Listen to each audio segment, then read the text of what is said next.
Night gathers, and now our hate watch begins.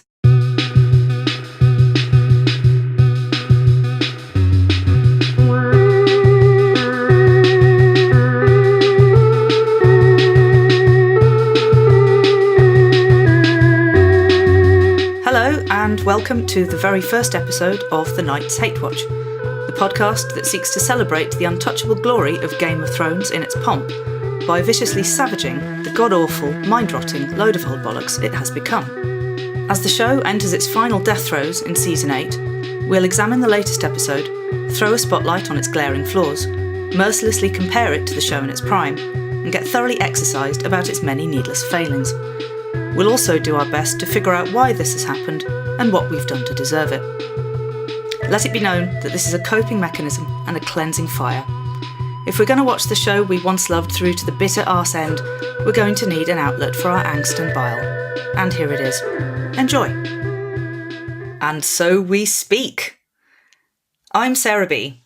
My fellow watcher of the Balls Up is my good friend, my sworn sounding board, the god of shits and giggles, John Tatlock. Hi, John. Hello. How are you doing? I am all right. I'm very well, thank you. Very good.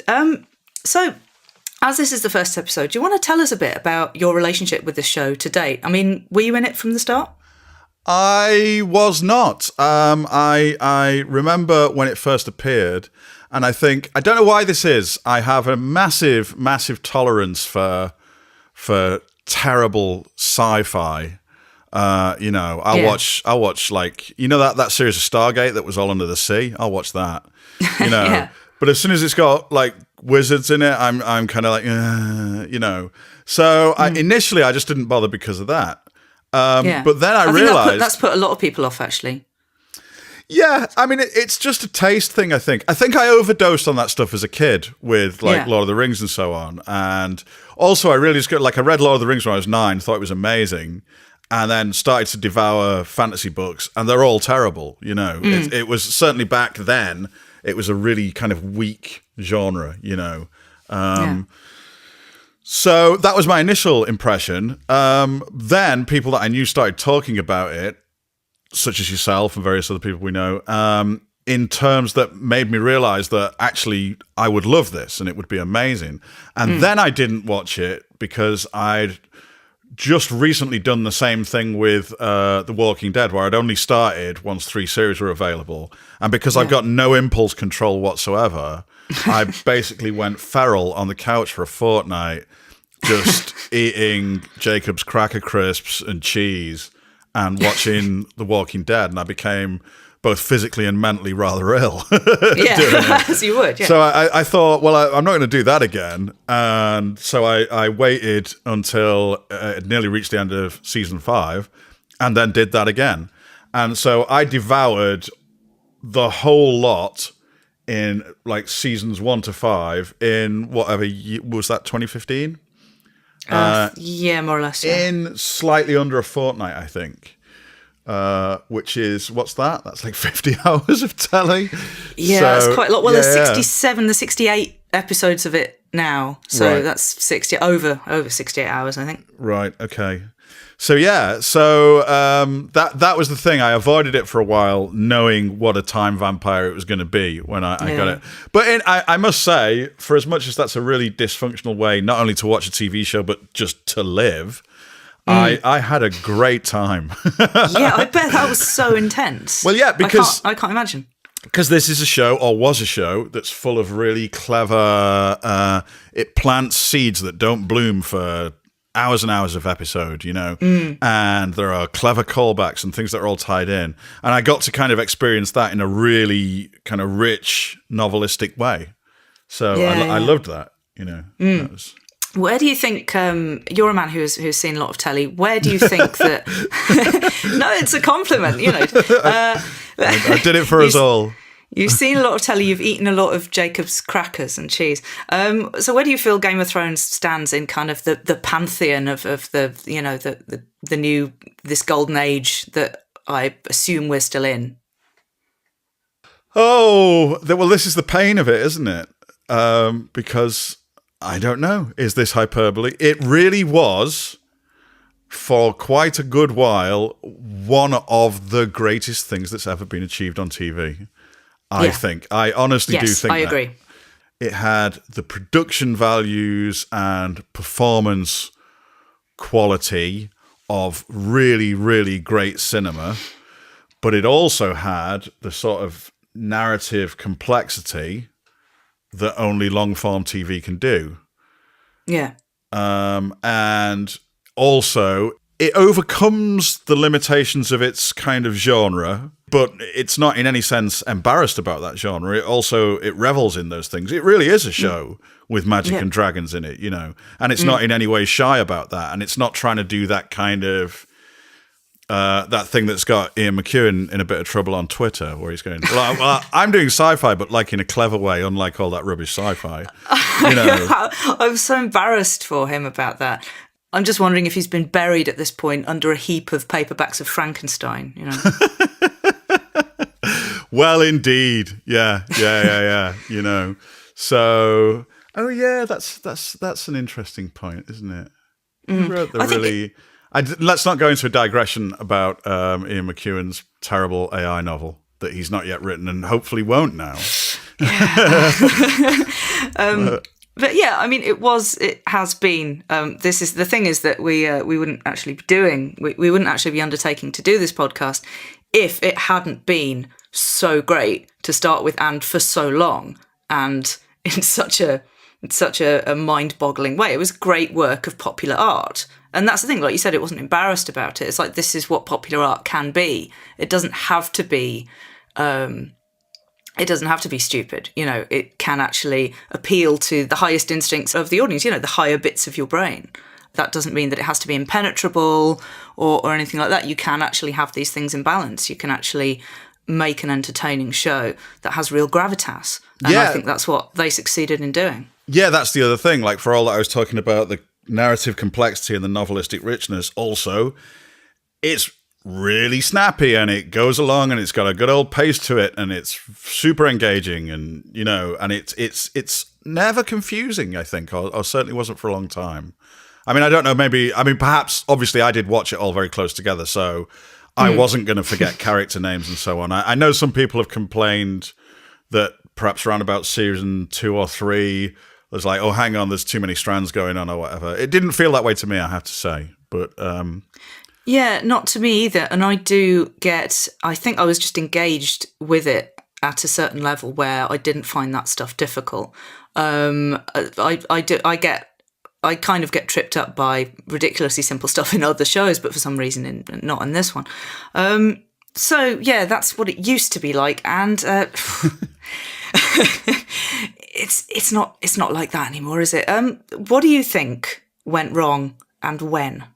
Well, I'm sure we'll return to this topic quite a lot. There's the obvious one, isn't there, which is, as everyone knows, it's based on George R.R. Martin's novels, and the show has now outpaced what he's put down in book form.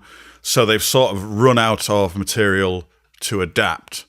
And I mean, it's an interesting show, this, isn't it? It doesn't have a big writer's room. It's basically the two guys mainly do the writing. I'm sure just the workload is spread out somehow.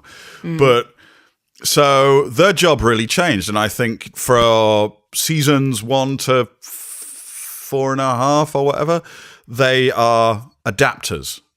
And then they've had to sort of switch gears to become writers. And at that point, we totally found out what a good writer George R.R. Martin is, didn't we? I mean... Yeah, we did. I mean, George...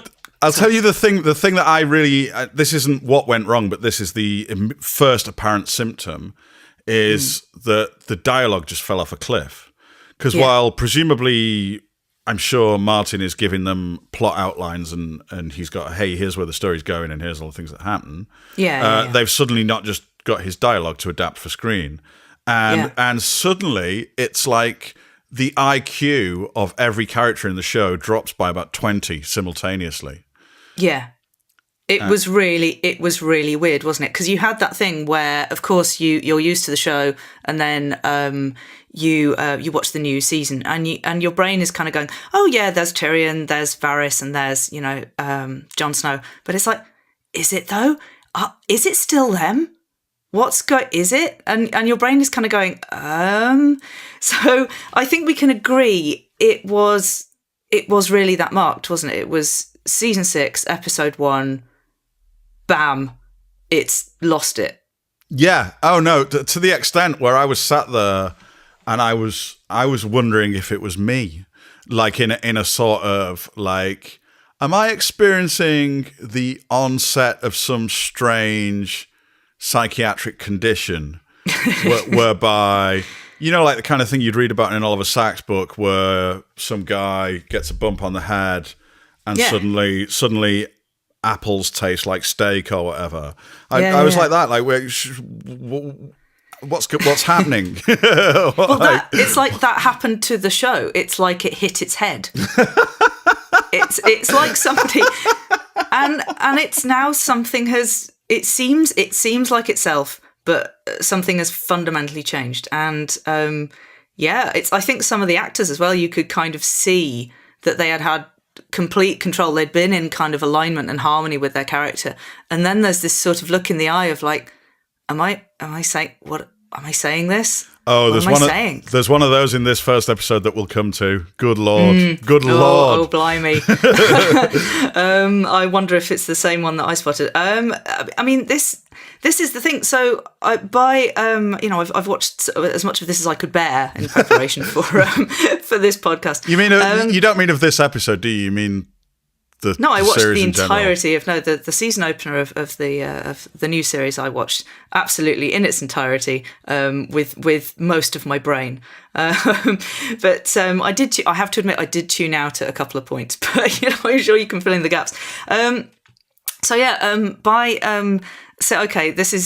This is I feel like this was a moment as well in season 6, episode 2. Tyrion actually drops. That's what I do. I drink and I know things. And then I knew shit was fucked. It was like I could see the T-shirt. And I understand, I don't have any problem. I have a fucking Valor Morghulis mug. I don't have any problem with merchandising. That's the thing that happens. But it was like, oh no, that's what this is going to be now. Everything, it was like I could see the T-shirt come out of Peter Dinklage's mouth like a string of handkerchiefs, And sure enough, and you can get a drink, I drink and I know things T-shirt, and I can get, you can get a hip flask and stuff, and it's just like, oh no, that's what this is now. It's a setup for that. It's become so kind of self-aware and so self-conscious that it's like they're throwing the lines out instead of just... Yeah. I mean, I suppose... So my experience of that is slightly different I'll say this. That line in and of itself is kind of like a Tyrion kind of thing to say, And it's fine and it feels in character. But I agree, in hindsight, they were doing exactly what you say they were doing, And also, I think... Well, actually, let me put that a slightly different way. That point I made about them having to switch from being adapters to being writers at a certain point. Yeah. And I don't know where this comes and whether... Is that line in the books? I don't know. I've not read them. Maybe it is, But yeah, I was going to say that's one thing we should point out is that we are just taking this purely as a... Neither of us having read the books at this point, I might do. We are just addressing Game of Thrones as a televisual entity. So, feel free to write in about anything we get wrong about the books. Yes. Sorry, but no, it's a good point. But so there's this really apparent point round about late Series 5, start of Series 6, where suddenly you think the writers don't understand these characters.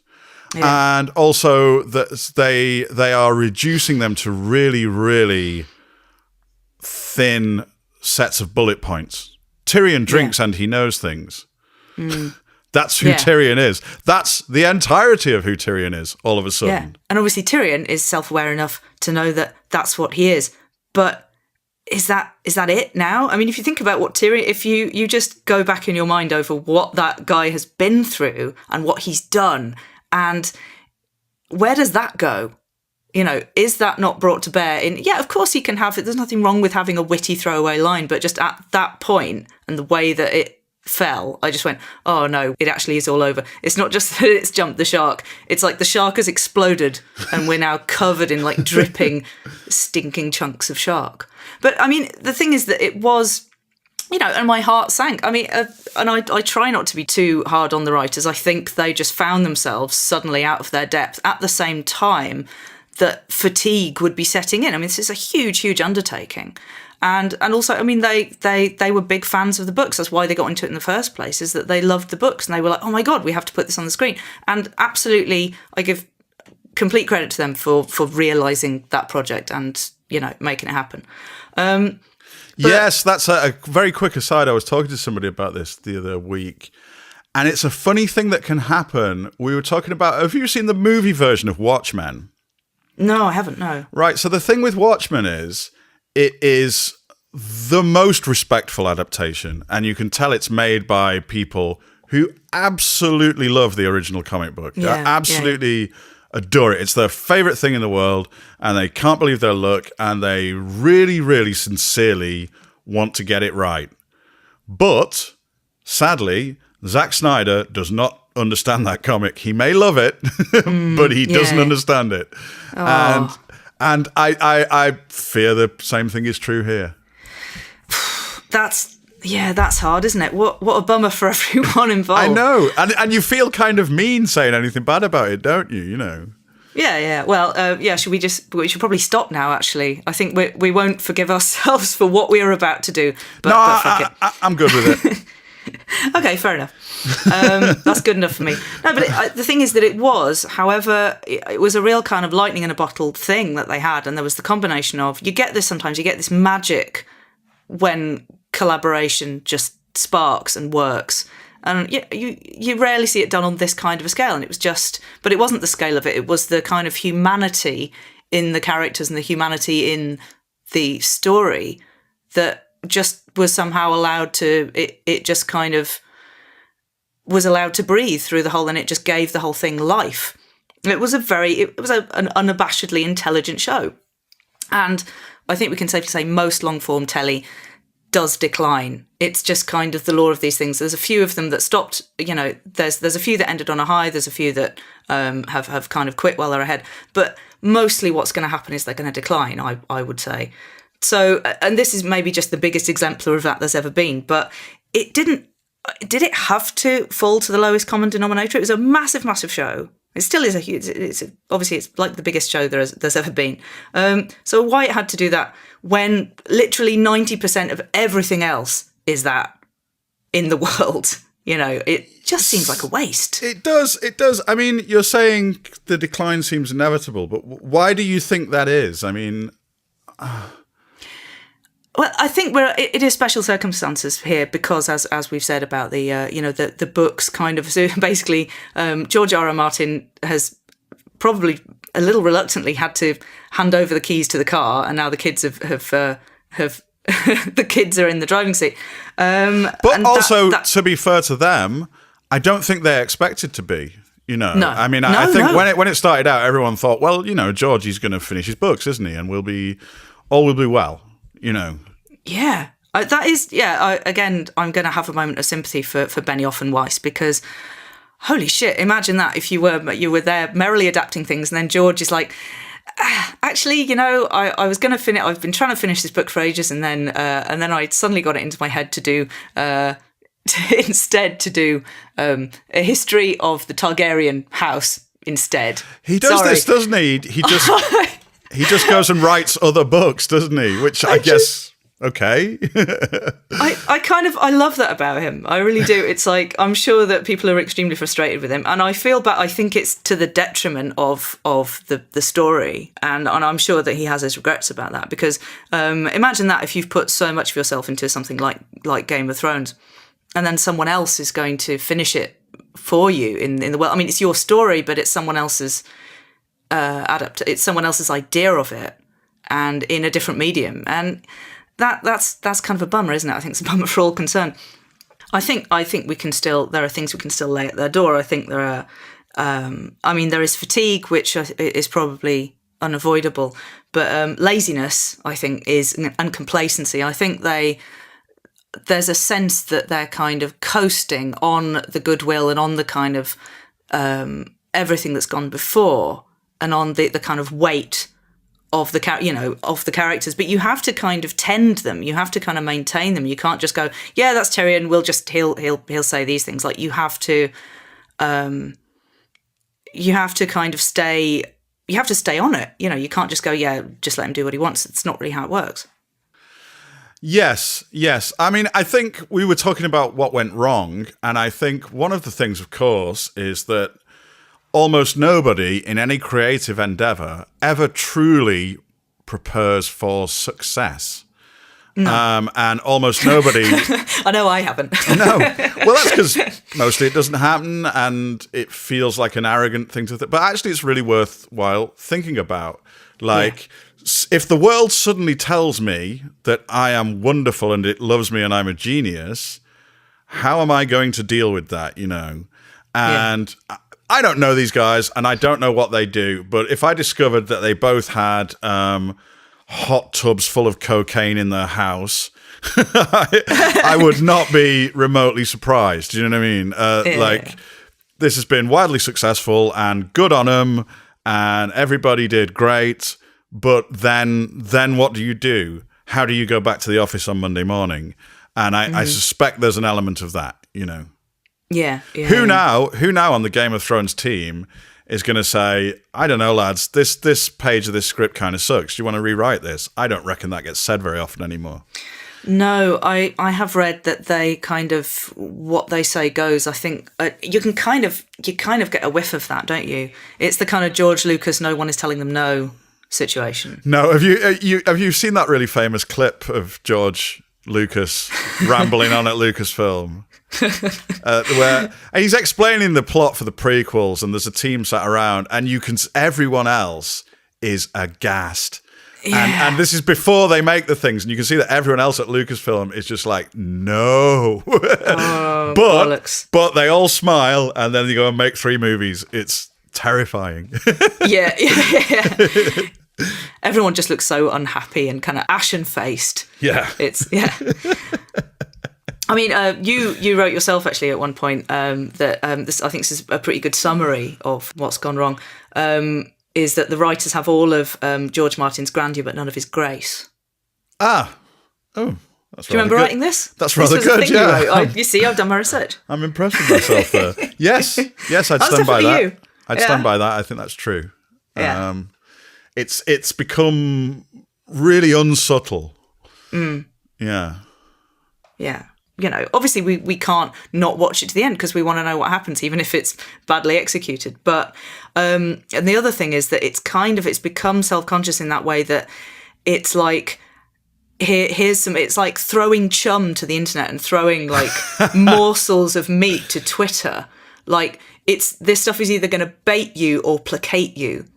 And it's kind of, that's what it's become. It's become more material for people to discuss and engage with and, tweet about, which kind of, I don't know, I feel like it could be better than that, really.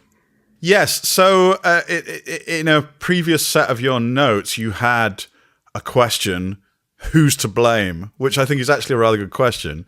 And my answer to that is Twitter. And I don't mean that in the fan sense, like, oh, Game of Thrones Twitter, they're a terrible bunch of people. I don't mean that. I mean the phenomenon of Twitter. Now, if you think this show started back in 2012, Twitter in 2012 was not what it is now. It was kind of fringe. It had 100 million users worldwide. Most of those were not in the UK, for one thing. That's sort of relevant, I think. The age breakdown of it was completely different. Twitter now is this horrible, weird, sort of clanging chamber of idiocy. Where the thing is, imagine you run a show, right? it'd be very easy to think that social media is telling you what your audience thinks. I don't reckon it is. I reckon social media is where stupidity goes to celebrate itself. Partly, I'm sounding very like a grumpy old guy here, and so on. But also just does the thing of like going yay, squee, or whatever, and that's fine. I have no problem with that. But I think this show is definitely doing it. The Walking Dead really started doing this. Fuck yeah.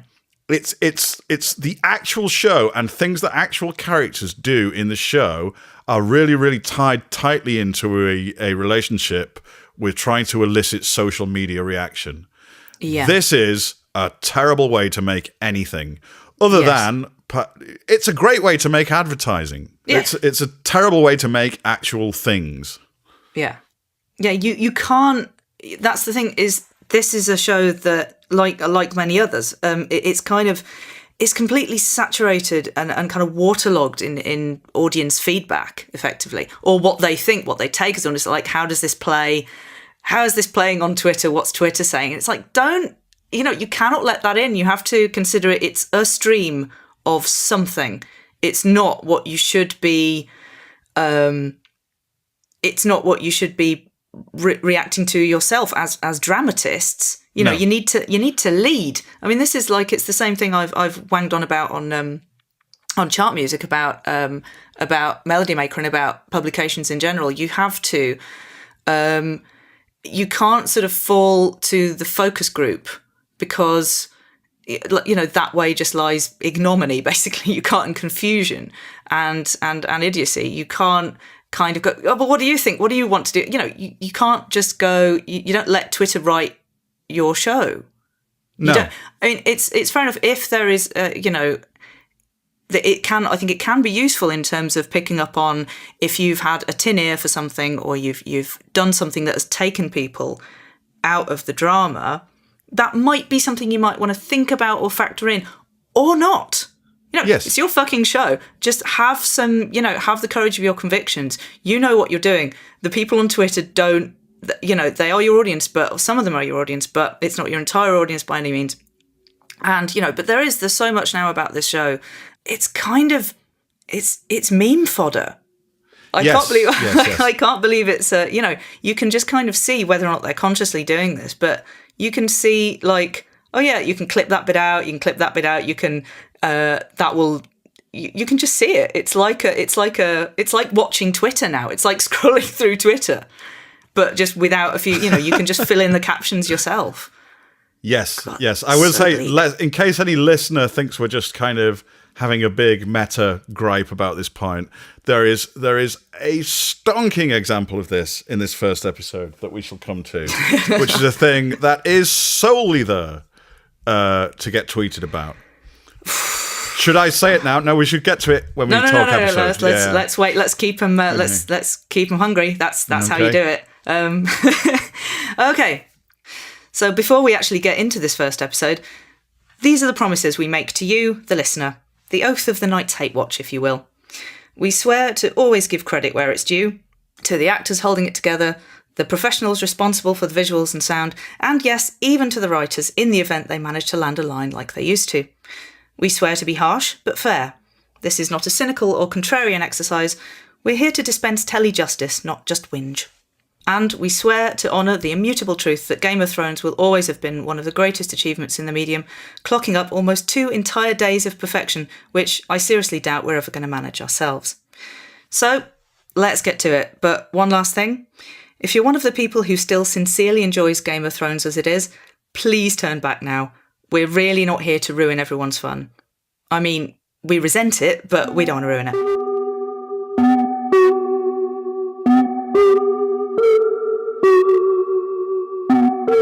So, Season 8, Episode 1 of Game of Thrones, Winterfell, the final season opener, and it brought us back into Westeros with a bang, I suppose. There were various references to the very first episode, there was some stuff about elephants, and almost everyone was reunited with almost everyone else. Then a kid died. John, your first thoughts on this new episode? Okay, I'm going to start with something positive. Oh, yeah. So it's not very on brand, I got to tell you. no, well, don't worry. We're gonna get to that. Look, right, straight up, the very first few minutes of this, I thought were excellent. Right, it started. Yeah. There's a kid scrambling all over the towers, a young boy. Right, so the whole inciting incident of the show, the whole story, is Bran, this irrepressible kid, climbing over the towers of Winterfell to see the king arrive, and this is the whole way the story gets started.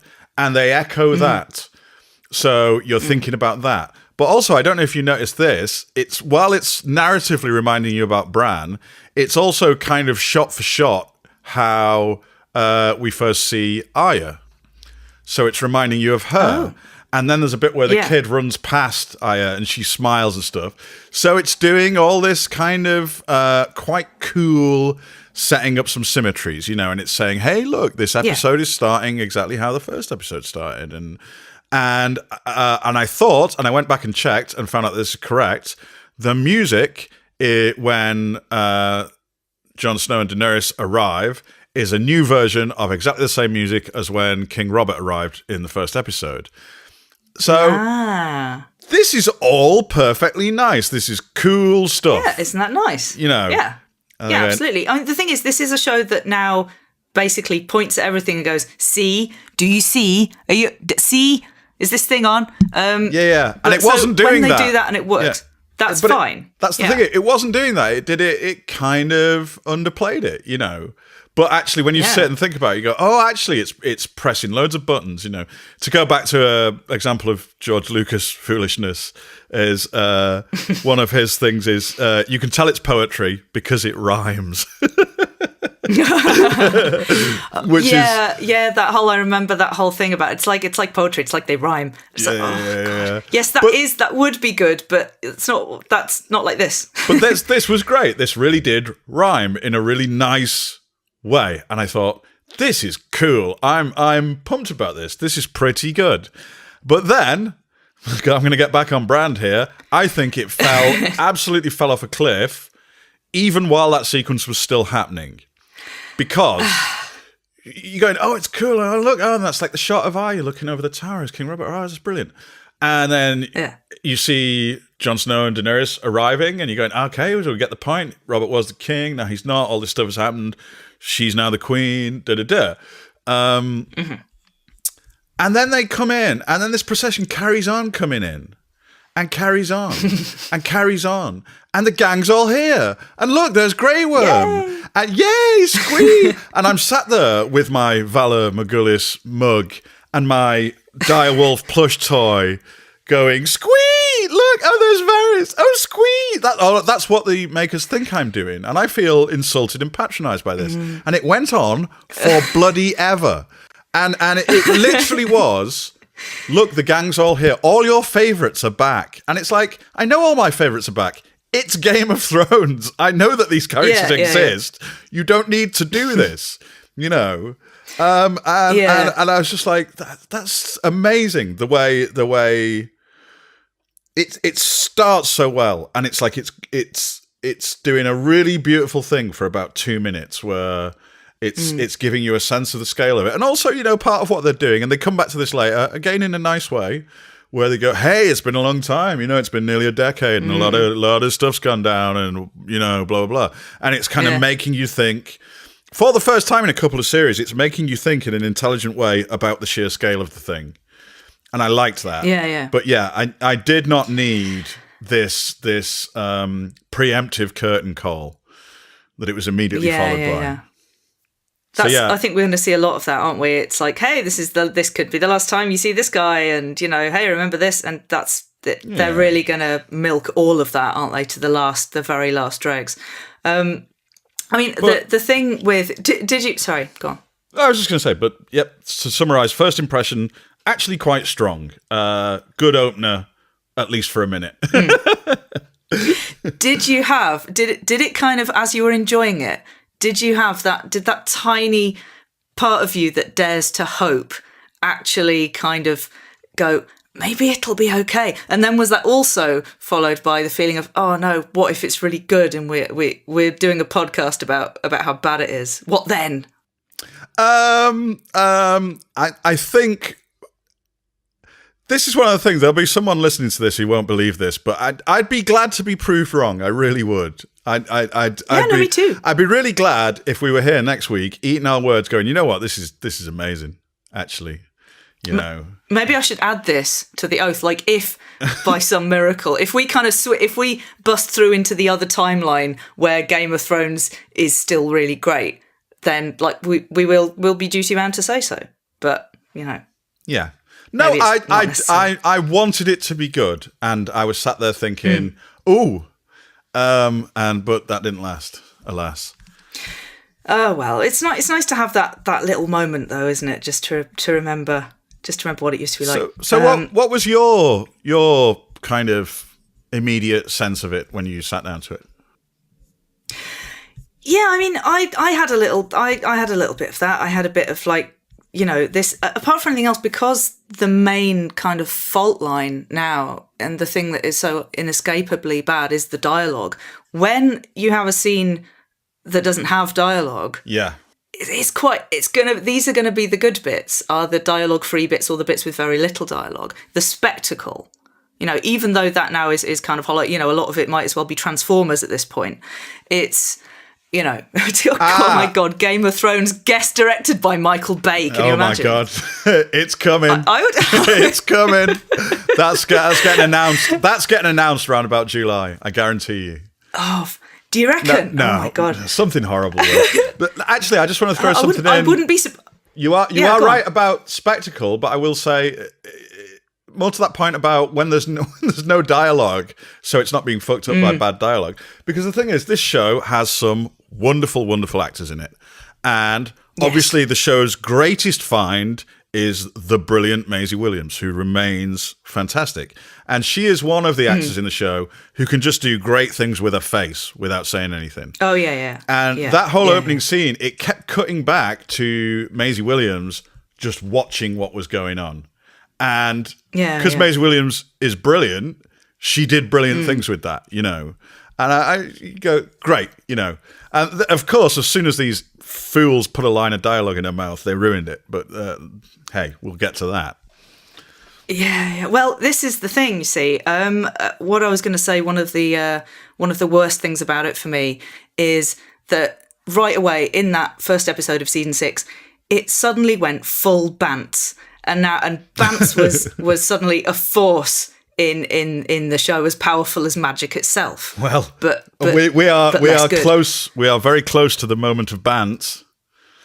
I know, and it's why is this happening? But everybody, I think there was suddenly a division between the characters. It's basically you get there's two boxes. There's two boxes of hats, and you pick a hat, and it's either Scowling Hero hat or Comedy Burke hat. And you know you can't.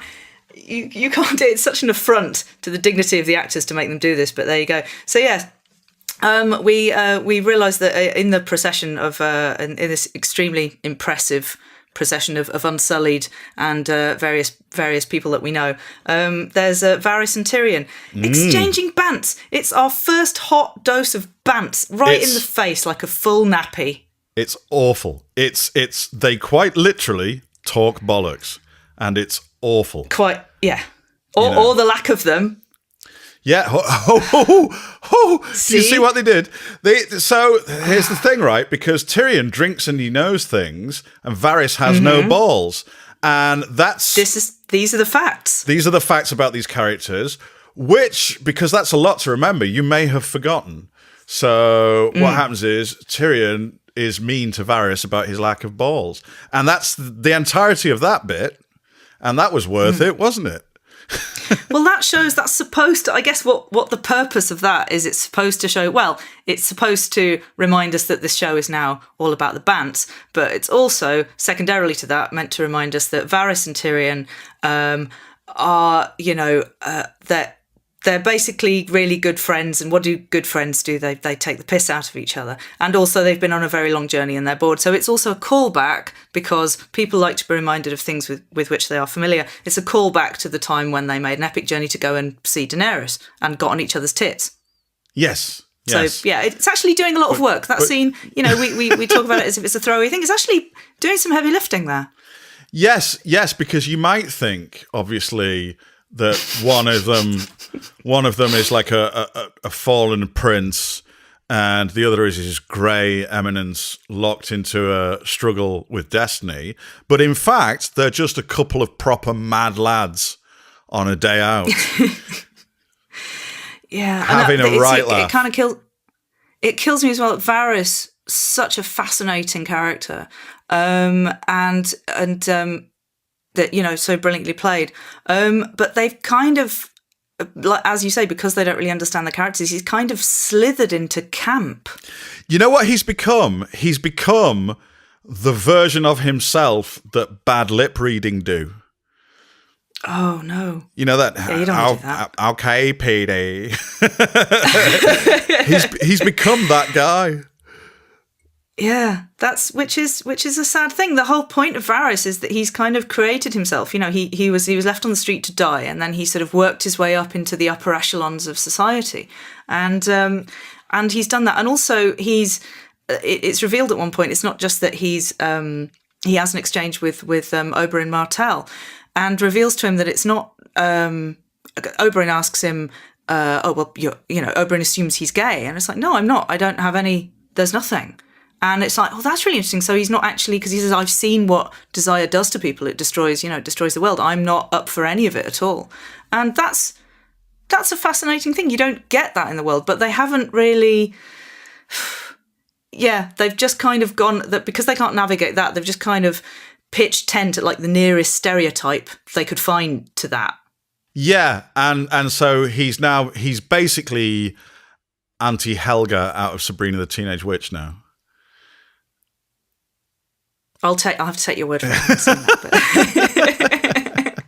Well, this slightly concerned, mumsy kind of character, Oh no, it's not what you want, is it? So. Yeah, we've got the gang's all here now at Winterfell, and we have an important meeting, which is Daenerys, the Queen, meeting Sansa, the Lady of Winterfell. Kind of an important moment. And how do they play it? This right. So this is one of the other things that we just generally want to talk about each episode, didn't it? Which is like most predictable thing. And this is like you say, this is in the overall narrative of the thing. Okay, so this is the Lady of Winterfell, and she's effectively given up her power to allow Jon Snow to become the king, but then he's gone and given up his power to and this is all politically quite complex and stuff. Here's how they're playing it. Sansa doesn't really like Dany, and won't for a couple of episodes, but then Dany will do a thing and it'll all be fine. And that's what they're doing with that. Essentially, in this huge world of interlocking and conflicting vast geopolitical interests, Sansa is going to give Dany the side eye for a while. and that's all that's going to be. That's my prediction. Yeah. It's not. This is one of the issues that I think I'm going to be returning to a few times in this season.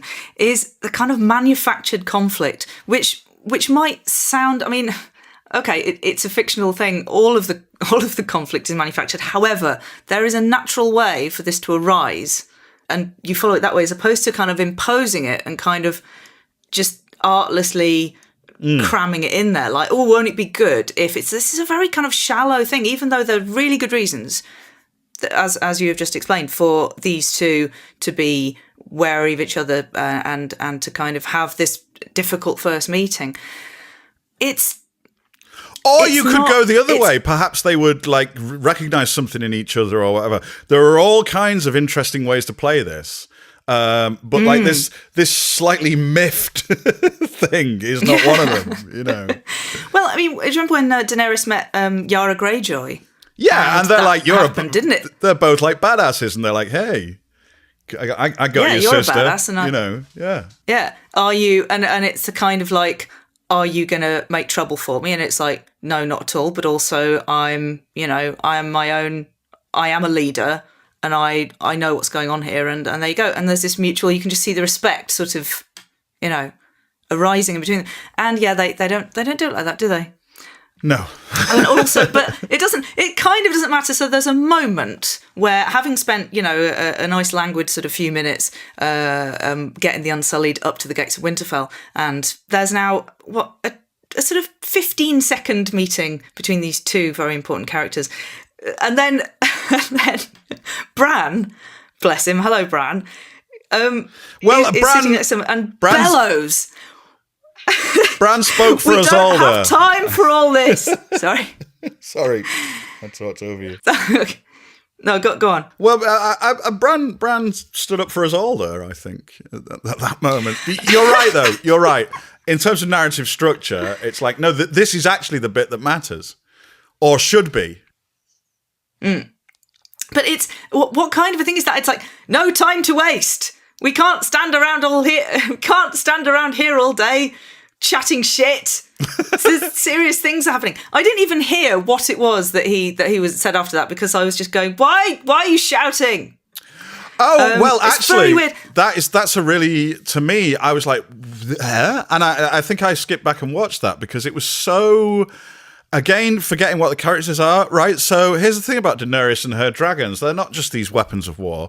She's their mother. And we've had all this stuff about how she's got this deep emotional connection with them, right?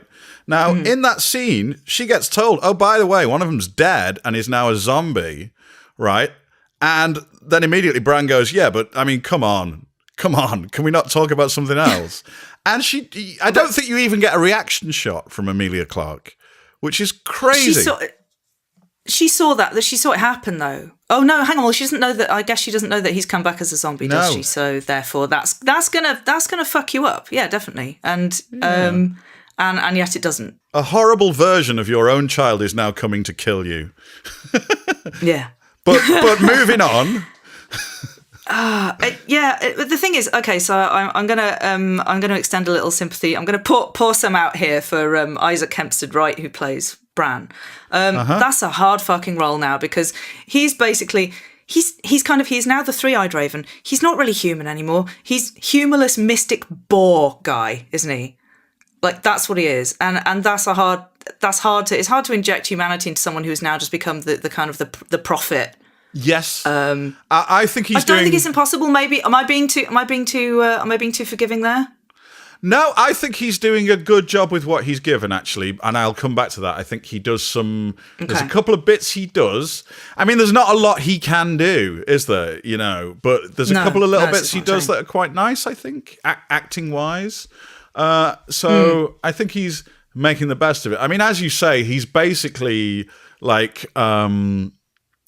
he's now this weird force of nature and doesn't have a personality, So the writing calls for that. So what's he going to do?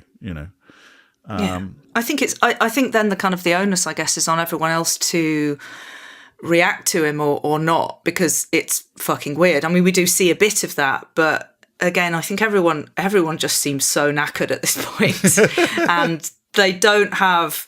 I mean, there's going to be loads that I know. We're going to try to break down what we think is the problem. Well, we're never going to know, because these things are incredibly complicated. There are so many people involved and so many kind of moving parts. We'll never know. But it is like where it was once a kind of a sort of a living thing that functioned naturally. It's now kind of gone off its axis, and so that means just everything is sort of awry, and it's quite a disorientating watch sometimes. Anyway, so moving on. We've got Sansa being pitted against Dany. Only not really. Only not really. So, don't worry about it. And then we have one of the many reunions that we're going to see in this episode is Tyrion and Sansa. Which wasn't awful. No. it sort of made sense, actually. I mean, because if you think she's had a huge arc and she's gone from being this kind of like slightly naive, fragile character to being actually she really understands what's going on now, and oh yeah. They communicated that okay. I mean, I'm damning with faint praise here. Like they had to get that across that perhaps she's now outgrown Tyrion and she's smarter than him maybe, or better informed than him, or has a clearer perspective than him, and they got that point across and they didn't fuck it up and nobody made a bollocks joke. Yeah. So that was well that. Done. Yeah. That was like a sustained whole minute of competence from all concerned. Like as we have sworn to give credit where it's due, and so it has come to pass.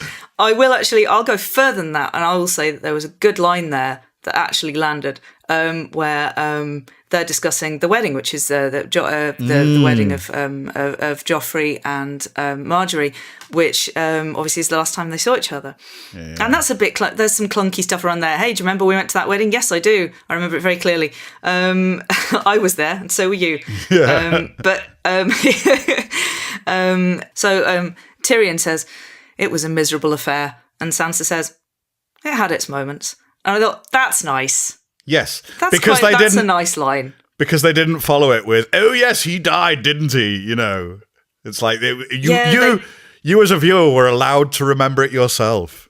Yeah. And that was, and just her. So she's so cool and sort of regal now, and she has this great sort of like hauteur about her, and and she delivered it in that kind of in that way, and that was nice. Here's the thing as well, on the credit where it's due train, I think Sophie Turner at the outset of this show was one of the weaker actors in it, and I think she's fantastic now. She's so good. She's really, really developed, I think, into this role and as an actor, and I'm sure she's going to have a great career. She's such a commanding presence now. It's kind of a shame that she's risen up as the rest of it has kind of crumbled around her, but she's doing a great job, I think. Yes, absolutely and completely. I've thought about this. I've thought that exact thing myself. And it is really fascinating to see, the younger actors. It's always interesting when you see a long show and you see them, a long-running show, and you literally see people growing up. Yeah. And you know that they are... that they're literally doing that, and you see them sort of bloom as the actors that they're going to be as adults. Yeah. And so that's always interesting, and the fact that it's happened with her kind of in alignment with her character as well. Like the character learned things and kind of grew, and you see, I've never seen that before, that kind of harmony, happening, and it's wonderful, isn't it? What a treat to see. Yes. And yeah, I totally agree. I think she's going to go on and do great things. Yeah. Brilliant. Yeah. And there is also the frustration that you get some people just absolutely knocking out of the park, while all around them is kind of going to bollocks. That's a real shame. But that's the thing, is that the good performances really sort of shine. And even that's the thing, is that even the bad ones, I kind of, for the most part, I don't blame them. I think everyone on that show is doing the best they can with what they're being given. Yes, mostly. Okay, well, we'll see. This is subject to. I may take this back later. And then we get another reunion, which is Arya and Jon. Which, Christ, there's a sort of exchange of things before they. This is something that I always hate wherever I see it. Is there's an exchange of lines between people who haven't seen each other for years, and then their faces kind of break and they run and have a hug. Do the hug first. Like that's what people would do. Yes.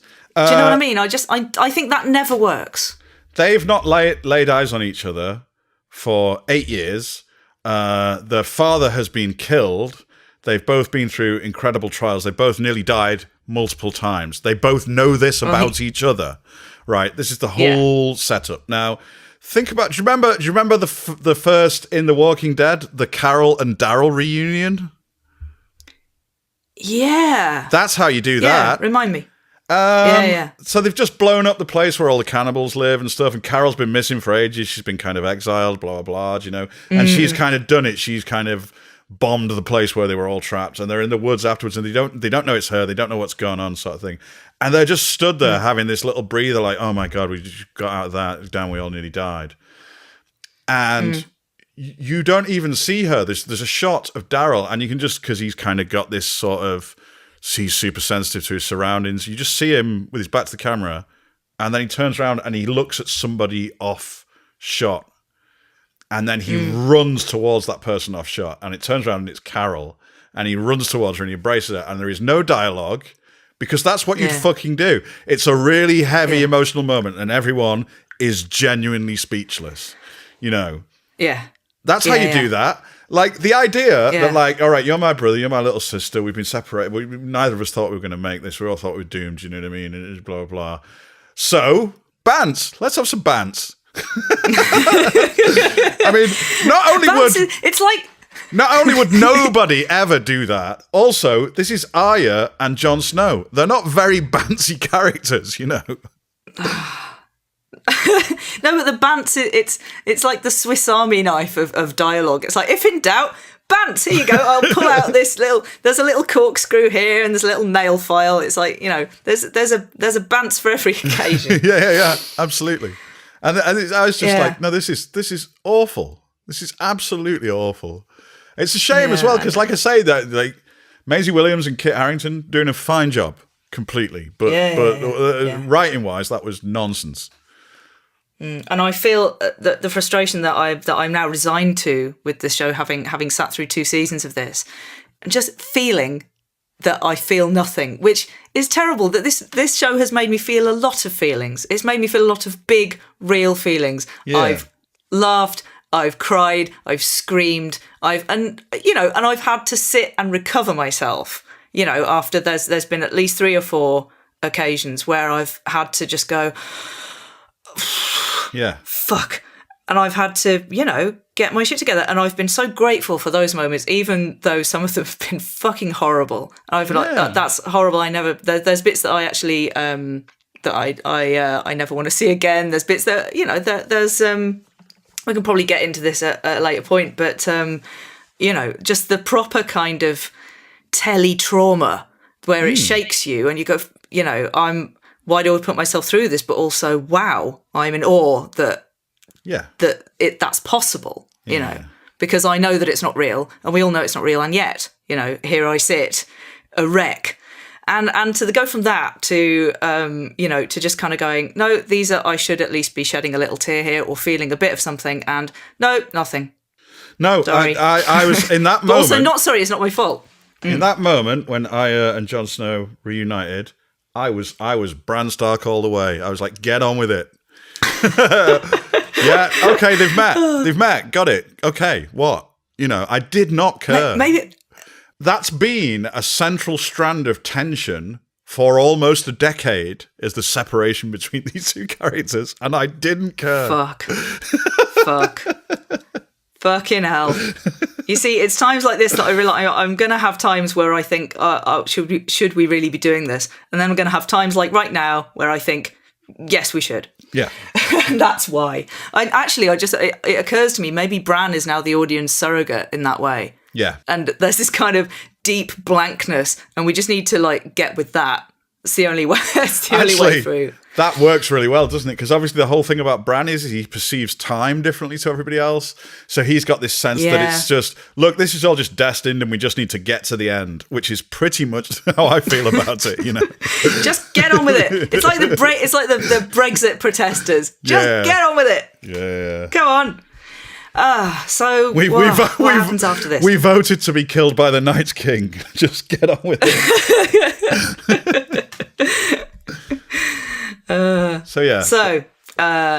Right, where are we now? We're back in King's Landing. Queen Cersei is getting a visit from Qyburn, who gives her the massive fucking news that the dead have broken through the wall. And what does she say? Good. I liked that. Thought that played quite well. What do you think? I mean, it's not exactly, it's not a soliloquy for the ages, is it? But I thought it was quite a snappy bit of good vintage Cersei, just undiluted malice, and I liked that. I know, is that really, I don't know, I know that at this point what Cersei is this kind of, is the properly kind of icy queen, doesn't give a fuck about anything, but I don't know, I felt like that was, I don't know, is she really gonna, is that really her perspective, is that really her feeling at this point? Well, so what was the thing from the last season? She had this line about, look, all these monsters are real, the Night's King and the zombies and and the Northerners and the Wildlings and the Dothraki, So let's let all the monsters kill each other and we'll deal with what's left. So that's her mission statement for this whole caper that's going on. So, I guess that's a little, she's just going, yes, everything's proceeding as planned here. That's great. Maybe that could have done with some more setup or something. I don't know. It seemed. I mean, I'm again. It's damning with faint praise. What I'm saying is that scene didn't ruin anything, and when things get not ruined, I have to stick one in the wins column. Fair enough. Should we be keeping score? Because I'm not sure I can. I don't know. I've in the spirit of giving credit where it's due, I feel like we should sort of tot up. But we can just give it as we go along, and we'll pull a score out of our arse at the end if we want to. Yeah. So Cersei and Qyburn have had a little chat about the dead breaking through the wall, but never mind all that because guess who's back? It's Euron Greyjoy. Aren't you happy to see him? I'm a huge fan of Russell Brand, yes. He's terrible. Yeah, can we talk a bit about Jared Greyjoy and the problem that he represents in this show? Oh, good God. This guy. So this fucking guy. For a start, let's get this out of the way. I've never seen this guy in anything else, but maybe he was in Borden. Hang on, Borgen. Is it Borgen? Borden? Right. He's Danish. He was in. He's been in good Scandi drama that I haven't seen. Okay, well, maybe he's a good actor, but good God, he's not doing well in this. He's horrible. But it's impossible to. It's hard to tell, isn't it? Really, but he's not. It might be the character. Now, I looked into this. He is that character does exist in the books, but it seems that the sort of fan chatter is that wow, he is a really caricature version of the character from the books. Because again, with that thing of like reducing characters to really small sets of ideas, this guy. I mean, especially in a show like this where people have complex and contradictory and tricky and opaque motives, and this event sets into motion this thing. Here's this guy, right? He's an asshole, and his motivation is that he wants to bang Lena Headey, right? And that's it. That's absolutely it, right? Now, while whatever you think of that motivation, I don't think it's quite enough to set all this stuff in motion, No. Do they think that's okay? Like at this stage in the game, do they think that it's okay for a guy to be? Because look, the thing is that there are people in the world who are that shallow, and the thing is with this guy is that if you imagine him as someone in the real world, who he is when you're going on a night out and you arrange to meet up with some mates and their mates, and it's that guy, and you all meet in the pub and you're going on to another place, and your heart sinks because you go, oh no, who's this fucking prick? And you know that you're going to have to spend the whole night in the same building as him, and your opinion of your friends is instantly plummeted because they're with him. It's like, oh, don't mind him. Yeah, it's just it's Toby. He's a bit of a pisshead, but he's all right. I've known him since uni. And it's like you've got to calculate how you can spend as much time as possible avoiding him. That's who this guy is. And it's like, is it okay? Is that really enough for like he's meant to be annoying, isn't he? And it's like, are you sure? The writers of Game of Thrones, are you sure that that's who you want? Is that who? Is that who you want to write?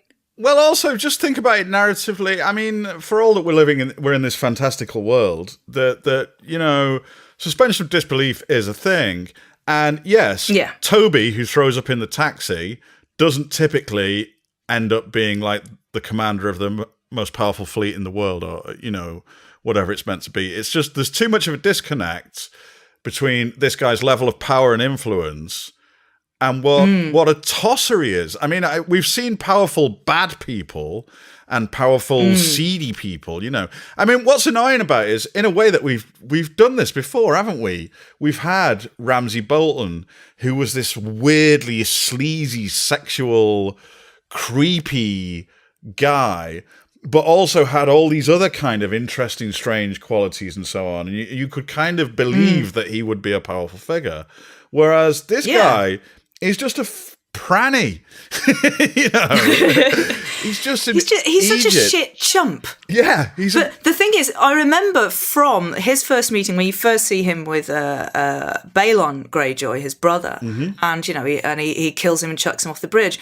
And there's this nice little bit. He's got this introduction as, didn't you go mad during a storm? What kind of Greyjoy goes mad during a storm? You twat, Yeah. And it's like, so that's what it is. He's supposed to have gone mad, but he's gone mad in the same way that, like, Jack Sparrow went mad. Yes. So he's kind of, that's what he's trying, that's what this is, isn't it? He's trying to do a Jack Sparrow. And it's like, that worked in those films, or in the first one, at least. I don't really count the other ones, but that's what he's trying to do, is the kind of eye-rolling, he's doing, that's what he's doing. But Ramsay is a completely different thing, being a sadist and a bastard, and so all the resentment and all that kind of thing, but a genuine sadist who would play the longest game and kind of work to systematically take apart another human being and enslave him and dehumanize him completely, and like, that's terrifying.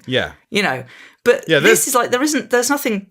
Yeah, this guy is not terrifying, and we're, like I say, we're meant to buy that he's got this super scary, dangerous fleet. Well, actually, we saw a super scary, dangerous fleet, didn't we? A few seasons ago, Stannis had one. Yeah. Right now, we're meant to believe that this guy is scarier than Stannis. Well, I do not think that.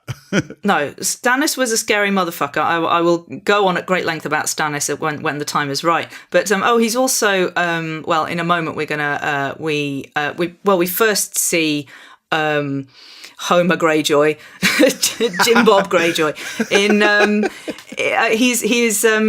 He's in the company. He has his niece Yara held captive on a boat, and that's a moment of real dissonance, isn't it? Yara, I think, one of who's absolutely, Gemma Whelan, who's absolutely brilliant. Yara, who's a great character, and that guy, and that kind of, I suppose it had the right effect, but in the wrong way. Where I was going, oh God, look at, she's sort of there tied to a post, and he's there, just being annoying. Yeah, I mean, obviously, in an in-world diegetic sense, we're meant to see that as a great injustice, and we do. But you're right. Also, in an out-of-world watching the telly sense, it feels like a great injustice being visited on Gemma Whelan. Why is she having to put up with playing second fiddle to this nonsense? Yeah. Unfortunately, it doesn't. That doesn't last very long. But So we leave Yara. We get Rocky Greyjoy reuniting with Frosty Cersei, who very quickly and boringly thaws. Also we've got the captain. We're introduced to the captain of the Golden Company, if anyone cares. Who seems like a nice posh sort. He sort of looks like a guy cosplaying as Jaime Lannister. Yes, actually.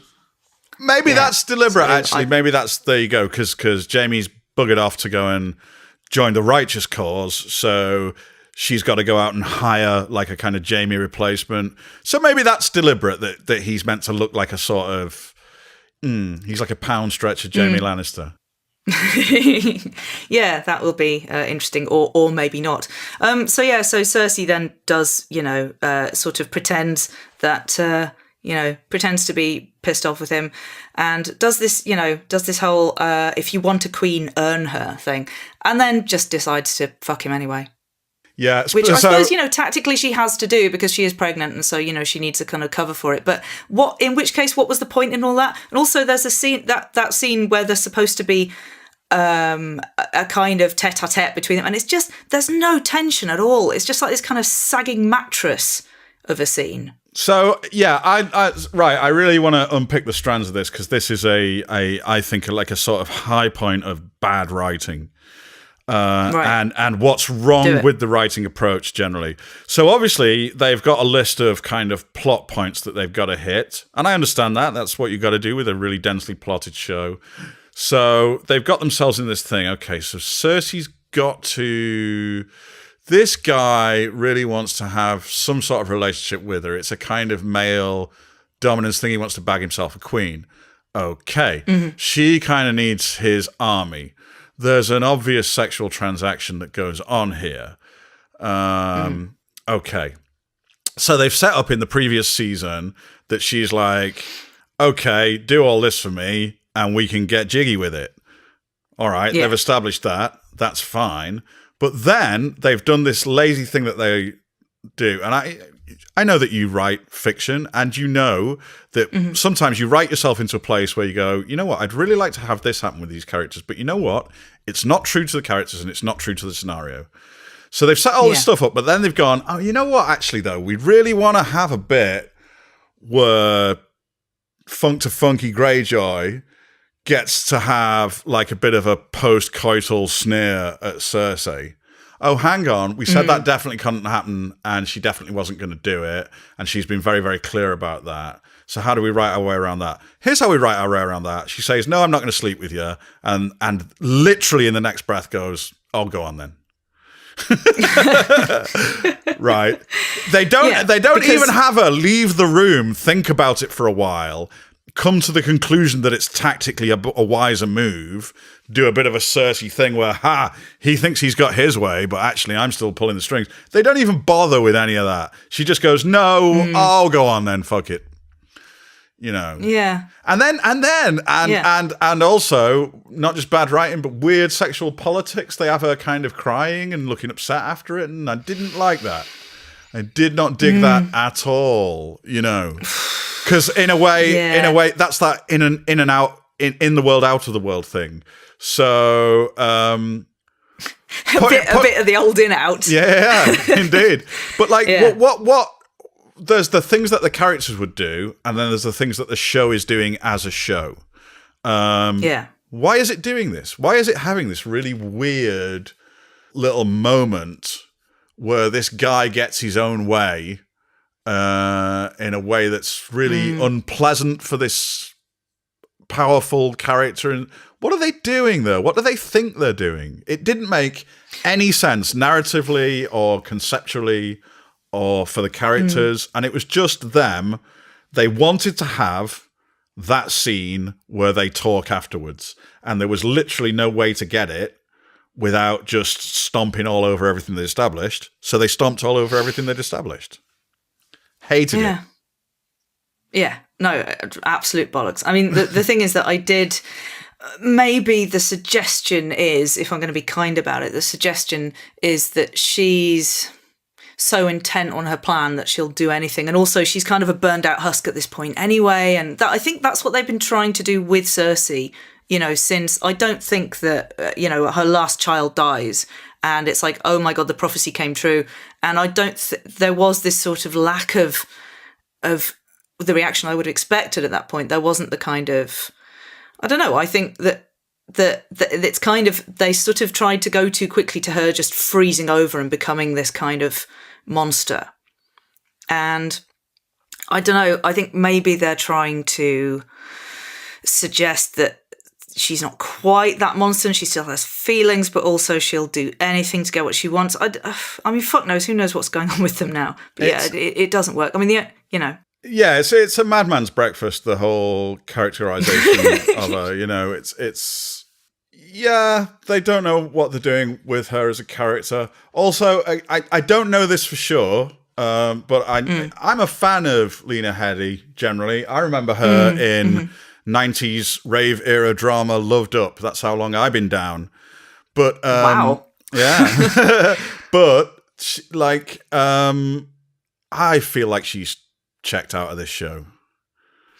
Yeah, I think she checked out a long time ago. Which that's the thing; it's hard to tell. I mean, if you're going to check out, it's good to do it in a role like that. I mean, you can sort of get away with it. It's almost like, if your role is a guy who sits in the corner and is asleep with like eyes painted on his eyelids, then you can probably have a little nap.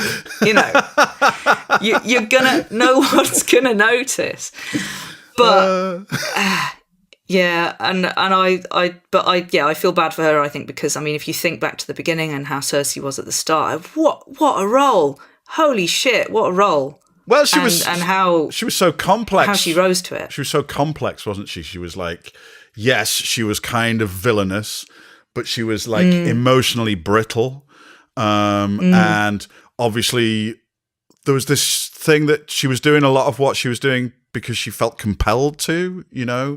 And it's really interesting. Like it's like a sort of a quite emotionally fragile person forcing themselves to be tough, and there's all these little nuances to it. Whereas now she's basically, she's literally in a sexy Darth Vader Halloween costume anyway, and that's now the concept of the character, isn't it?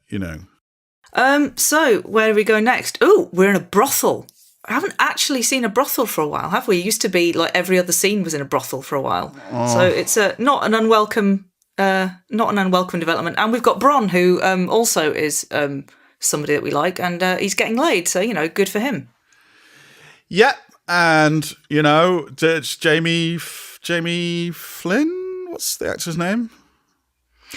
Jerome Flynn? Jerome Flynn, yeah, of course. Is he? Oh, you see, my bloke refers to him as Robson and/or Jerome, which is yeah. But I believe it's Jerome Flynn. He's great, isn't he? He's always great. Yeah, he's brilliant. He's a really good actor. actor. Great, yeah. And they don't give him much to do here. It's.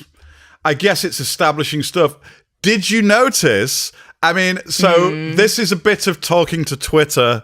That actually, I thought, well, at least that amused me. So basically, they killed Ed Sheeran. Yeah, they burned his eyelids off.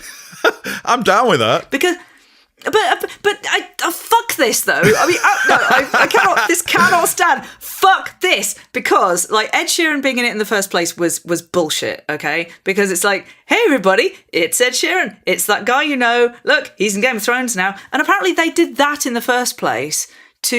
Because Maisie Williams was a fan, and they were like, let's surprise her by getting Ed Sheeran into it. No, surprise her by getting Ed Sheeran on the fucking set, not on screen. Yeah, exactly. Why are you doing that? He can't fucking act. It's not his fault, but he can't act. He looks like Ed Sheeran. He's going to just blow the whole thing apart. Just leave him out of it.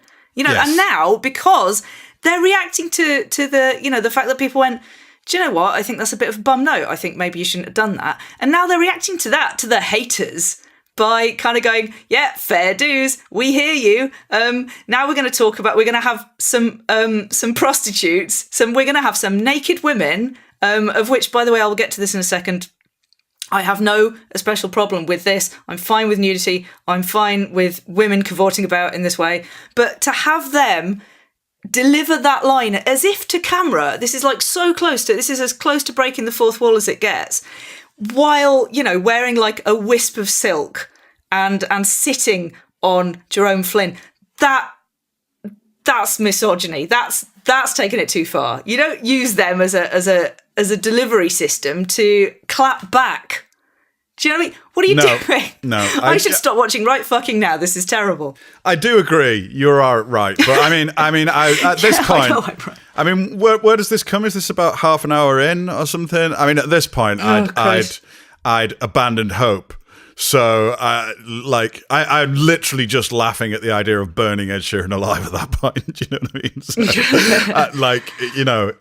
yes, what you say is correct, but I was having a little moment where I just thought, it just doesn't matter, does it? No. Obviously, in the bigger sense, none of this shit fucking matters. But the thing is that I didn't actually, I have to say that I didn't clock this at the time. I just thought, how weird these women are behaving kind of weirdly, and they're sort of chatting about stuff that I'm not entirely. And then I actually went and looked it up. I went, oh, for fuck's sake! Yeah. It was really spurious. It was a totally spurious scene, and I think it was misogyny in the sense that, like, so Tyrion drinks and knows things. Varys has no bollocks. Euron Greyjoy wants to sleep with Lena Headey, and what is it about Bronn? He likes prostitutes. So that's what we're going to do. We're going to throw in these three naked women just to remind you of the sum total of the character of Bronn as we understand it. And there you go. And while we're here, let's make a joke about Ed Sheeran. And what is this scene for? This scene is not for anything. It gets him, like, so what's his face? Tyburn turns up and kind of asks him to effectively saying, look, Cersei wants you to kill Tyrion and Jaime. So that's the event that occurs. So it seems to me that this doesn't require naked women or Ed Sheeran jokes, and would perhaps be better served in another way, you know. Well, but like I was saying, you know, the thing I was saying about how just fulfilling bullet points that you've got on a piece of paper. So, like with Cersei, we want to have her say no to this guy, but then we want to sleep with him and blah, blah, and we can't work out how to write it, so let's just fucking do it. So here they got, we want to say, hey, remember Bronn? He likes prostitutes, and also he's being hired for an assassination. How do you write that? Well, just literally write that. That'll do. You know, Well, this is the thing, is that as a you know, I have written for the screen myself. It hasn't made it as far as the screen yet, but this, you know, this kind of thing does strike terror into my heart when I think, you know, because I know these problems out from that perspective, and sometimes it is like, oh fuck, how do I write this? And you know, writing's fucking hard. But yeah, it is really, when you can kind of see the grinding thought process, kind of, you can see the gears kind of grinding up on screen, and the sort of, will this do? Then it is, you know, I try to take it as a lesson and go, okay, well, don't do it like that. But on the other hand, I'm sorry to drop the M word in there, by the way, the massive clanger, because I realise, but in like, you know, misogyny, and this is another part. This is another issue with the show. Like I said, I kind of touched on earlier, is that it's been kind of buried under this heap of Twitter bullshit. One strand of which is the discussion of what's problematic, how, why, and what do we do about it. Which in itself, that's, yeah, of course you have to have those discussions, but they kind of metastasize into this, into a thing where it's into kind of paralysis, where, you know, there's kind of, you know, if people have decided, I mean, I know that plenty of people jump ship with this show kind of on that basis. It's like, look, I'm not having it. How this show treats women is not on, I'm out. And it's like, fair enough. You know, it's not that there's nothing in that. It hasn't, and I've thought about this a lot myself, you know, being a woman and stuff. But I've never got to that point with it. And in some ways they've been lucky, in some ways they've done it right, in some ways they've probably fucked up a bit, but not in such a way that I think has you know, requires any kind of you know, massive re-education or you know, it is going to be very difficult to write a drama involving drama based in a world where things are shit for everyone and anyone can die horribly at any moment, and you know, sexual assault does not mean what it means in our world. It's not the same thing. It's background noise. It's just, that's everything. I mean, occasionally I kind of horrify myself thinking about all of the male characters, and it's like, imagine what they've all done that we haven't seen, just as a matter of course, just because that's what would happen in a world like that. Yeah. But yeah, I'm not quite sure where I was going with that. But let's back to the brothel. I don't have a problem with the nudity, with the sex. I think it's mostly been done right. I think a lot of it's been sexy. I think a lot of it's been, you know, sometimes it's been funny. Sometimes it's been uncomfortable in a good way. I don't really think there's been a lot of gratuitous sex in it, because people like to say gratuitous sex, and what they mean is just lots of it. But I think most of it stacks up. You're going to have a lot of stuff happening. You know, there was a lot of stuff happening in a brothel where sex was happening. So there was politics was going on at that time. Yeah, absolutely. With, you know, it also asses everywhere. it's also used that to make interesting points about different cultures and different political systems, like the way, like the sort of sexual politics of King's Landing are broadly Roman Catholic, but then you had like the Dornish, where bisexuality was really normal and so on, and there's a point to all that. That's there for a good reason. It's not just a thin excuse to have. I mean, of course, it was totally cool seeing a bit of Dornish polyamory. I did enjoy it, but there was a reason for it. It was of some narrative significance that these people would see each other as the people in King's Landing would see them as kind of dissolute, and they would see the people in King's Landing as kind of just really repressed, and that's a point of tension. That's good stuff. That's worthwhile stuff. Yeah, absolutely. And then there's kind of exposing the hypocrisy of the of the church and stuff, where you get like the leader of the church in a brothel surrounded by sort of 8 prostitutes, all kind of in weird masks, dressed as that's an elaborate. I mean, that's a hell of a place. It's like you can go in there and you get 7 of them, to represent the kind of the tenets of your religion. It's the 7 gods, isn't it? Yeah. That was pretty epic. And there's other things like Baelish sends his boy to seduce Soloris. And then there's that whole thing where, because he has to be closeted. Anyway, so this all stacks up. The thing is that when you start to talk about the sex in Game of Thrones, somebody will always mention that scene very early on with Baelish, with, 2 girls doing it while he's, talking about other stuff. And this is always held up as kind of an example of, the gratuitous sex. And I think it was actually brilliantly clever. I'm not sure that...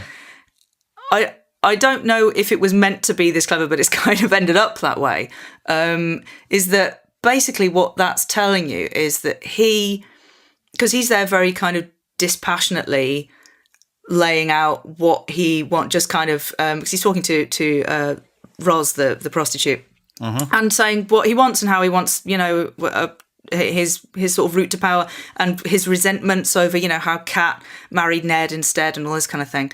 And it's like, and then just going, finger her ass, and there's the thing about that is that it's showing you that sex is not going to bring him low in the way that it might do with other characters, because he's kind of immune to it in a certain way. And, that's what it communicates to me. And also it's kind of a sort of meta distraction for the audience, because he's laying down some important shit, but you're distracted by the sort of cavorting of the women. So there's actually loads going on there, and it all totally stacks up. I wouldn't expect every scene to have that kind of weight to it, but no. But that brings us back to Bronn in the brothel in this episode has no weight to it. No, it's just some arses, which I find really nice arses, and everyone likes a nice arse. But yeah, it's just we've got to put him somewhere, so might as well be in a brothel. Oh God! Right, that's enough. That's enough about all of that bollocks. So Qyburn turns up to cockblock him with a crossbow, which is that's a combination of words I never thought I'd say into a microphone. And then we've got and then after that we've got the horrible scene that we've already been over with Marlon Greyjoy and Cersei, and her long contemplative stare at the end, which really put me in mind of the sort of 80s flake adverts. Yes. She looks like she's thinking about the crumbliest, flakiest milk chocolate in the Seven Kingdoms. Yes, it tastes like chocolate never tasted before. Oh my God. Right, then, hooray, Theon rescues Yara. And this is good. Isn't it nice to see Theon again? Oh, it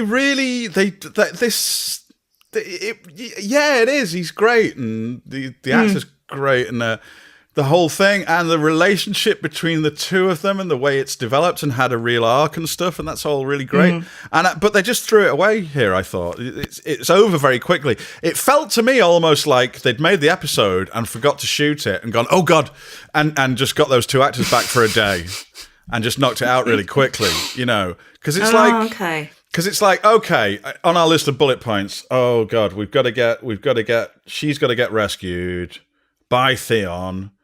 How do you do that? Oh, well, he just turns up and rescues her. It's just, there was no, it was underdeveloped. It's nice to see him. Yeah. It was cool. I liked that. For all that, again, they're making memes. It was quite nice the way, spoilers, kids, but he unties her and she headbutts him. I thought that was fun, because it was kind of, again, it's one of those things that like, right, actually, it's a kind of thing you can imagine these characters doing.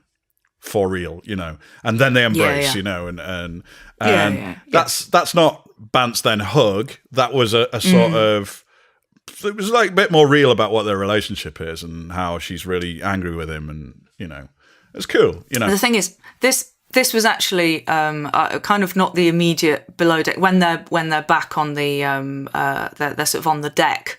Just immediately after that. Obviously some time has passed. She's kind of had a wash and stuff, but and I thought that was a really nice. This is my favorite. This is my favorite part of the episode. Was it's a nice understated scene. Again, as I was saying at the start, the scenes with little dialogue or no dialogue are going to be the best for obvious reasons. Yeah. And the thing.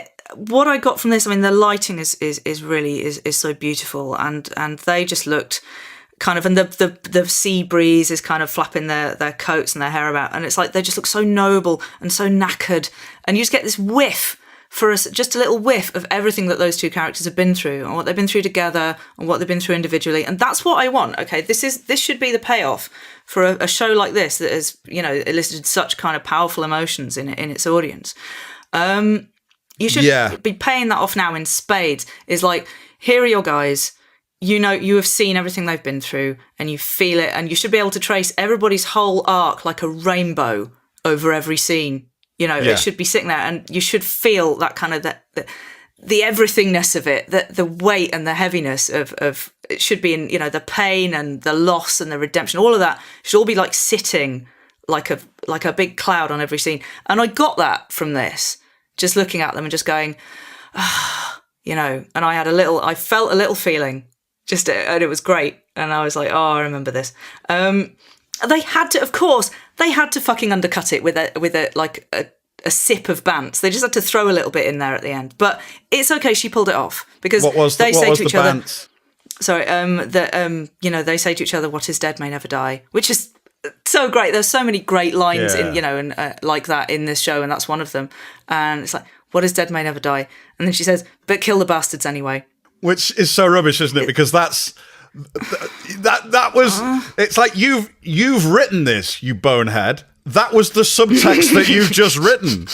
It's like you've not noticed your own subtext. What's wrong with you people? That's like but that's a lack of confidence. The thing is that is. And that's something that, it is like they've been propped up as writers this whole time, and now they've kind of fallen back, and they're making these kind of rookie errors. I mean, I know this is kind of one of the most basic things about screenwriting is it's like you get into a scene at the last possible minute and you get out at the first possible minute. It is known. So they kind of keep not doing that. They keep lingering. And they keep saying, well, it's like nervousness. It's like nervous bantzing, I tell you what, you are right. It shot past me, this scene, but thinking about it now, it was pretty good, wasn't it? And it had, I really liked the way, again, it's like the unspoken or barely spoken stuff. So he's come back to rescue her, but he's not staying, and she knows that before he tells her and stuff. And so it's a nice character stuff that's there, and it was okay, wasn't it? And the actors know how to do that as well. It's like let them just show stuff on their faces, It's like they're all they're already good at that. So like I said, this is the high point. This is the high point of the show for me, and it's all downhill again from here. Okay. So where are we now? Oh God. Well, I mean, we're about to hit a real trough. I think. Go on. Where do you think we are? Oh man, oh my fuck. Yes. Okay. Well, let's gloss over. There's a bit of Davos and Varys and Tyrion at Winterfell. Somebody says a proposal is what I'm proposing. They speak in this weird. There's this weird sort of woolly way that the kind of smart characters speak to each other now.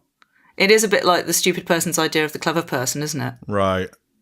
Yeah. Sort of woofily and also as well, again, like really unnecessary to communicate that. Obvious. It's like, so the plot point is, oh, actually, conceivably, imagine if the king in the north and the queen from Magic Egypt got married, and that'd be cool, and that'd be like a good and just ruler. You didn't need a scene to say that. Everybody gets that's the concept. That's the thing. That's the lovely thing that everyone would like. That's obviously not going to happen. We know that. We knew that 2 years ago. Stop. Why is this here? You know. Yeah, I don't know what the point of that was. Yeah. Oh well. Well, that happened. And then we've got Jon Snow and Dany having a bit of a heart-to-heart, and yeah, how do we talk about this bit? Is this dragon brunch? Is that what this is? It's dragon brunch time. Fuck. So Dany says to Jon, "Oh, your sister doesn't like me," and there's some kind of literally that's what she says. Your sister doesn't like me. There's some kind of as if they're in high school. And then a couple of Dothraki ride up and say, and they list some animals, and you don't know what it means until she says the dragons are barely eating. So I guess that's supposed to be funny. It's like 18 goats and 5 sheep. Oh, that's not very much. Okay. But it just gets worse and worse. Spoilers. This plot point goes nowhere. The dragons aren't eating. Oh, that sounds bad. The dragons aren't eating. What implications does that have? None. Never comes up again. It's simply there to get them to go for dragon brunch. So yeah, but the thing is, this should be alarming. Okay, the dragons don't. They're presumably they're at least reptilian. They don't like the north. That makes sense. It's fucking cold. So they're off their food. This should be worrying. There's a lot of worry going on throughout the episode about how everyone's going to eat. They've got 8,000 unsullied and whatever, and what are they going to do? People are kind of scrabbling around for supplies, and this should be part of that concern. Instead, what they're going to do is, Dany is going to suggest that Jon hops on a dragon, and she's going to hop on a dragon, and they're going to basically recreate the bit in Avatar. I was what? You know what? That's good. That's good. It is the bit in Avatar, isn't it? You know what I thought though? It's the fucking bit in Avatar. It's also the bit in the 1979 version of Superman, where Clark Kent and Lois Lane, played by Christopher Reeve and Margot Kidder, go flying around to late 70s mum rock classic Can You Read My Mind? I don't know. I mean, the thing is, you can kind of do anything if you do it right, but just what the fuck is, what Disney fried bullshit is this? And it goes on for ages. Yeah, I was waiting for the theme song from Neverending Story to kick in, definitely. Yeah, really. And they've kind of got Jon, this, having thought about it afterwards, having got over the initial shock of how terrible this was, it occurred to me what they should have done here. Okay, so we now know, and Jon is about to find out, that he is a Targaryen. He is the fucking blood of the dragon. He's not about to find that out in this scene, but yeah. Not in this scene, no, but in shortly. But we know that. And it's that he is the blood of the dragon. It's kind of hard for us to get our heads around that because we just know him as Jon Snow, and you do have that kind of, you have to keep that in mind. But what they could have done is plugged into that at this point, where, because he's like, oh, I've never ridden a dragon before, oh, what the fuck, and then he gets on and just does the kind of proper kind of, never-ending story, whoa noises, which I'm so sorry, Kit, why did they make you do this? But right, they could have had a moment where he goes up to the dragon and they have again, like an unspoken thing, no dialogue. Because sometimes, right, this is what they don't understand is the best way to write is to just not write the thing. That is part of writing. It's like editing. Sometimes you don't change a thing. Yes. You know. Anyway, they haven't realised this. But anyway, you could have had a moment where he goes to and he kind of eyeballs the dragon, and the dragon kind of looks at him, and he gets on the dragon, and there's a moment where it's like, okay, this actually feels all right. And this kind of feels natural, and this kind of feels normal almost. What the fuck's going on there? And it would be a fleeting moment, but you would, I don't know. But that's the thing. That's for the show that if it had taken a different direction, that maybe that would have happened. But you know what I mean? he's getting the first glimmers of awareness of who he is, perhaps. Yeah. Just like some subconscious thing, because they're quite, these are like mystical beasts, and they have this, as they have this connection that all the Targaryens have this. This connection with their dragon. Yes, they've got a hole. They've got a hole on the back you can shove your tail into. But you know what I mean. Anyway, but then what we have is they're not doing that. They're just going on a date. This is the thing. And here is another. We're about to hit another really bad problem. But I think carry on. Were you about to say something? Yeah. This is the thing. Along with I'm not sure if you nest this under Bantz. Maybe it's kind of a subsection of Bantz, but mugging, like camera mugging, yes, or almost mugging. Yeah. And I got to admit, so they land and they have a little snog and stuff, and then I can't believe they did this. I can't believe they cut to the dragons looking at them. Yep, like dogs, like cartoon dogs. And then even after that, and then cut back to them snogging, cut back to Drogon, your main dragon. Yeah. Almost breaking the fourth wall. Totally breaking the fourth wall. Totally breaking the fourth wall. I've got to watch this again. I don't want to, but I will. You can't. What the fuck was that? So what that was? Happened? That was absolutely. We were properly. That was absolutely for Twitter, and literally the first tweet I saw this morning, as not like looking for Game of Thrones, but literally went to the Twitter page, and atop the page was a tweet from someone that was that shot of Drogon with the subtitle, "I'm not going to call you Dad," which is funny. Yeah. But I thought, well, there you go. That's the problem, isn't it? Like that tweet's a funny tweet, but that scene existed, so that tweet could exist. I've got a lot to say about this, right? Let's back up slightly, right? So lay it down. Here is, and to be fair, no one could have seen this coming. Here's a huge problem. We set this thing, we cast this show a decade ago, set this huge thing in motion. Eventually it's leading to this point where Jon Snow and Daenerys meet and become involved personally and politically and everything. So here we go. They go out on a date, and oh my God, Kit Harington and Emilia Clarke have no chemistry. I know. Whatsoever. Isn't it? It's awful. And this scene, it's like, man, if you've got that problem to contend with, you know what you don't want to do? You don't want to do a scene that consciously reminds everyone of Ygritte. No. To whom the actor Kit Harington is married now. Do you know what I mean? Yeah. Because that's how that went. I mean, in some ways, yeah. that here's how I imagine they did that scene. You know, where you get the shot of the dragon and you get the shot of Jon Snow looking at the camera because he's like all scared because the dragon's watching him. I just like to imagine that they filmed that by getting Rose Leslie to stand there. she stood where the dragon stood. That's how that was done, you know. Don't ever betray me, Jon Snow, or else I'll cut your pretty cock off and wear it round my neck. Exactly. You could actually have had that as a kind of flashback, you know. Maybe you could have, you know, if we're gonna, you know, you might as well just go for it at this point. And, you know. But it's. I mean, I was just like, because I was like, oh yeah, this is like when him and Ygritte were in that pool. Oh yeah, like Ygritte. That was all like they appeared to actually like each other, didn't they? Yeah.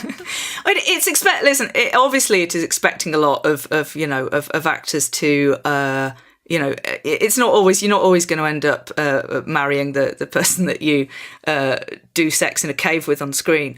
But it's just unlucky, and it just happens sometimes that they're both completely capable actors. It's just not happening.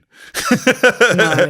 And there's nothing you can do about that. It is what it is. But the point is that that would have probably just stayed in the back of my head, but then they really drew my attention to it. I thought, shit. My God, we've got 8 episodes of these two characters being a couple to get through, and it's going to get long. Well, I mean, look, not necessarily though, because it's. We don't know this at this point, but I mean, please God, they immediately have a massive falling out because they realise they're related. But well, that is a thing, isn't it? Yeah. But that's these are the moments when you realise that this is really not being made for you anymore, isn't it? How so? Just like just dragon mugging, and back to the dragon mugging, which is kind of really etched on my brain now. You just go, this is absolutely stupid. Whoever this is for now, it's not for me. And I do, I don't expect everything to be for me, but this show absolutely was for me for a long time. And I am a bit pissed off, to be honest, because it's like you didn't have to.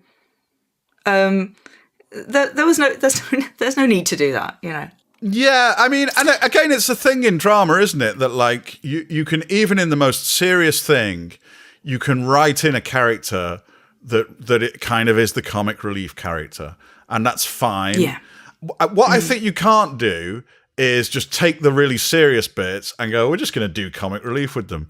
We've got these incredible, mind-boggling things, these dragons, these incredible forces of nature, these weirdly terrifying, inscrutable, but strangely noble creatures.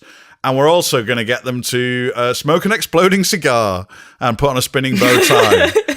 It's what are you doing? Yeah.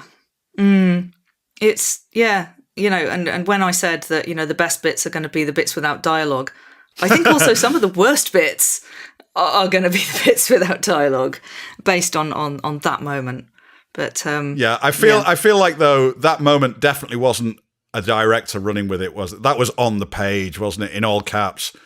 Cut to Dragon's eyes, looking annoyed at Jon Snow.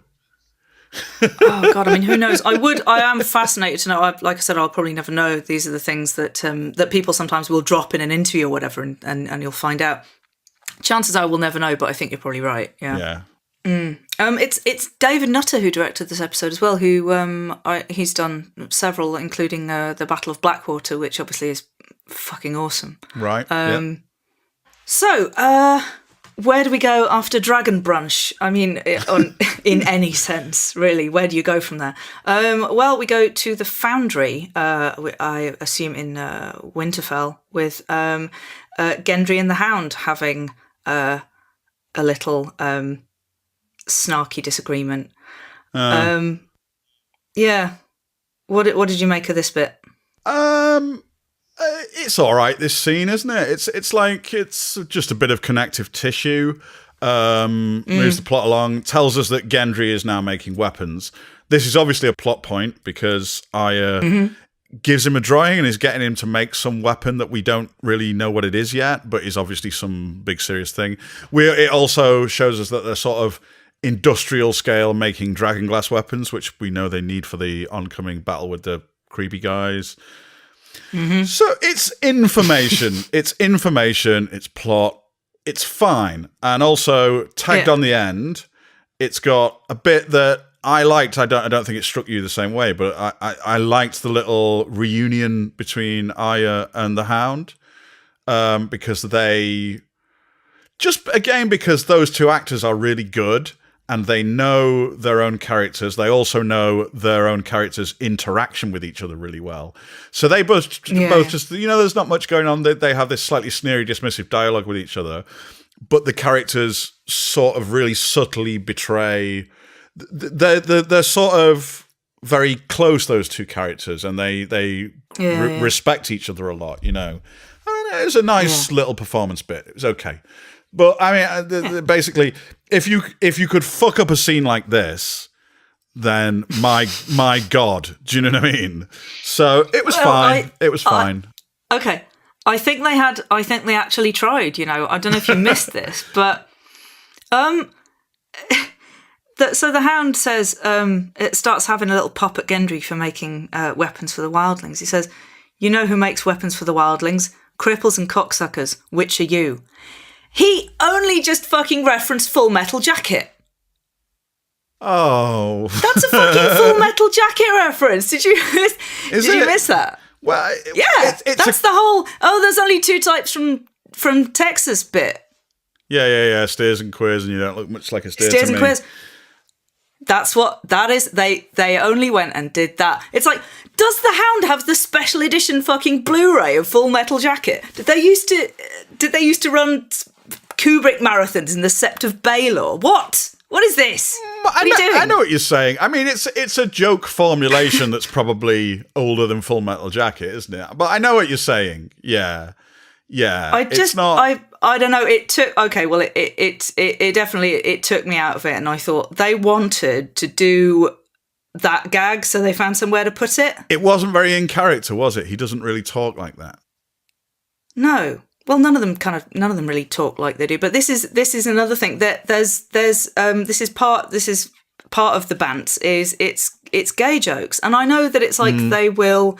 Again, I don't want to get to that Twitter about it, but it starts to get old after a while, because it's like, yeah, maybe they would kind of insult each other in that way, but there's a lot of like unnecessary just rudeness. And the thing is that the fractiousness and the lack of trust between people, that's completely natural. And obviously they call each other every kind of cunt all the time, but it just doesn't. I feel like they're just dicking about with that stuff now for the sake of it. Yeah, I mean, thinking back to it, does the Hound particularly dislike Gendry? I didn't. No, that's not like this a thing, is like, it? why, yeah. I know he's generally kind of he's an gruff, unfriendly motherfucker. Yeah.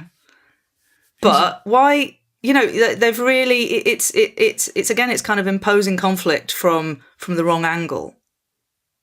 You know. Yeah. I don't know. Yeah.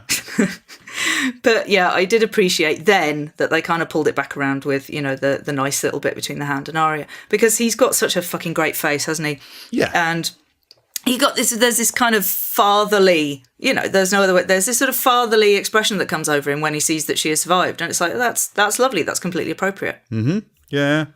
I like that. And then anyway, sorry, I'm just taking the wind out of your sails now with that, but it's like, this is you make a good point. You make a really good point. It's yeah. What was that? Yeah. It's also like, I mean, there's obviously more to come with that character, but I sort of, it felt a bit like he's been through this really big arc through the series as a whole, but also just in the tail end of the last, you know, it's like he's been this really bitter guy for like 7 years now, and it's like he found a purpose towards the end of the last season, do you know? And he's been through this quite transformative experience very recently, and I don't know, it's like they've just thought, well, we just want him to say this slightly homophobic thing to Gendry, so we'll just leave that aside for a minute. You know, we can get back to the fact that he's a changed man later after he said this thing.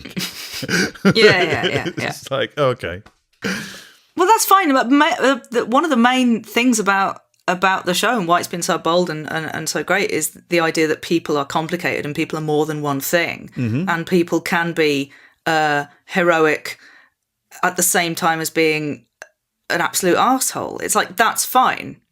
Again, they're just kind of not, they don't seem to have control of that. You know, it's kind of got away from them.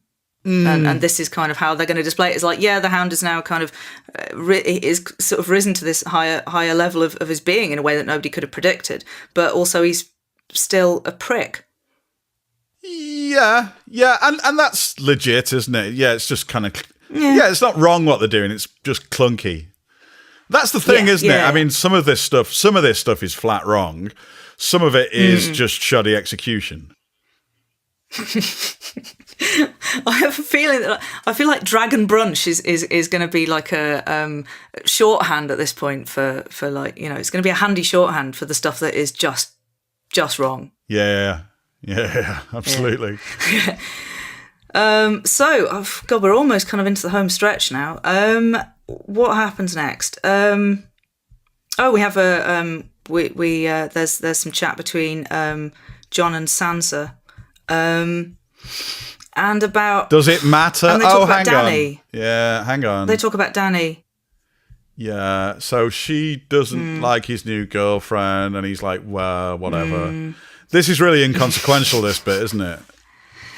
This is a massive fucking letdown, because there's been a lot of great stuff in this show about, like, women waking up to what beauty is and what it means, and how it can be weaponized against them, and how they can regain control of it themselves, and how they can transcend it and become something more than that. This is all great meaty stuff, and now we're back to the level of kind of prettiness and who's pretty and who's prettier.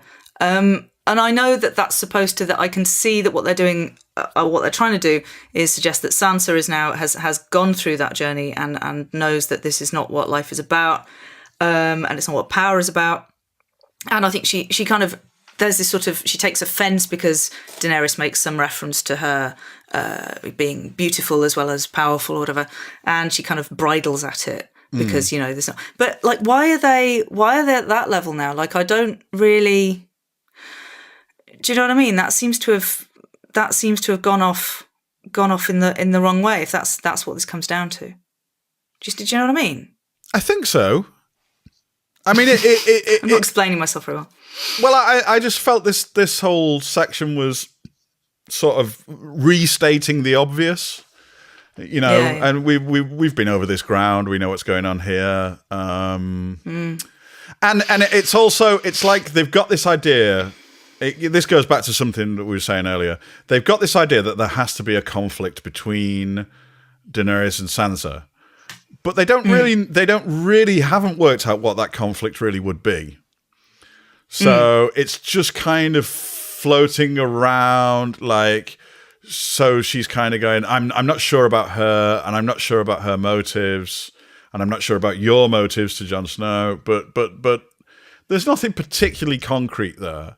And also none of this solidifies into and therefore, you know, because of these doubts, I am going to refuse to cooperate in this way. That doesn't even manifest. So the whole thing's just a big meh, isn't it? That she's just like, no, I'm not really into it, but, you know, I mean, I guess. Okay. I guess if like okay. Yeah. So fine. Yeah. That's it. That's what this scene was. Okay, fine. that was the whole thing, you know. After that, we have Daenerys meeting Samwell Tarly and admitting that she burned his dad, which is kind of awkward. I mean, again, this scene was. Again, it's connective tissue. Do you know what I mean? It's advancing some plot points, and it's fine. But yeah, so then he goes to see Bran. Bran, who is just so weird. He's just like the weird stoned guy that you go to somebody's house, and it's like, don't mind him, and he's just sitting in the corner, just being really weird. Sure. But I mean, Bran at this point isn't a character, is he? He's a force of nature. No. He's a figure much more like the Night's King or the Raven. Well, I mean, he is the Raven now, isn't he? You know, but yeah. So I think that's fine. So what scene is this? Is this Jon who's talking to Bran? Sam goes to see Bran. They have a little chat about Jon, and then Sam goes to the crypt to find Jon and tell Jon that he's not really Jon. Yeah. Sorry, mate. This is the big. You've just shagged your auntie. I mean, this is a lot. How do you think they handle this? Because this is a huge reveal.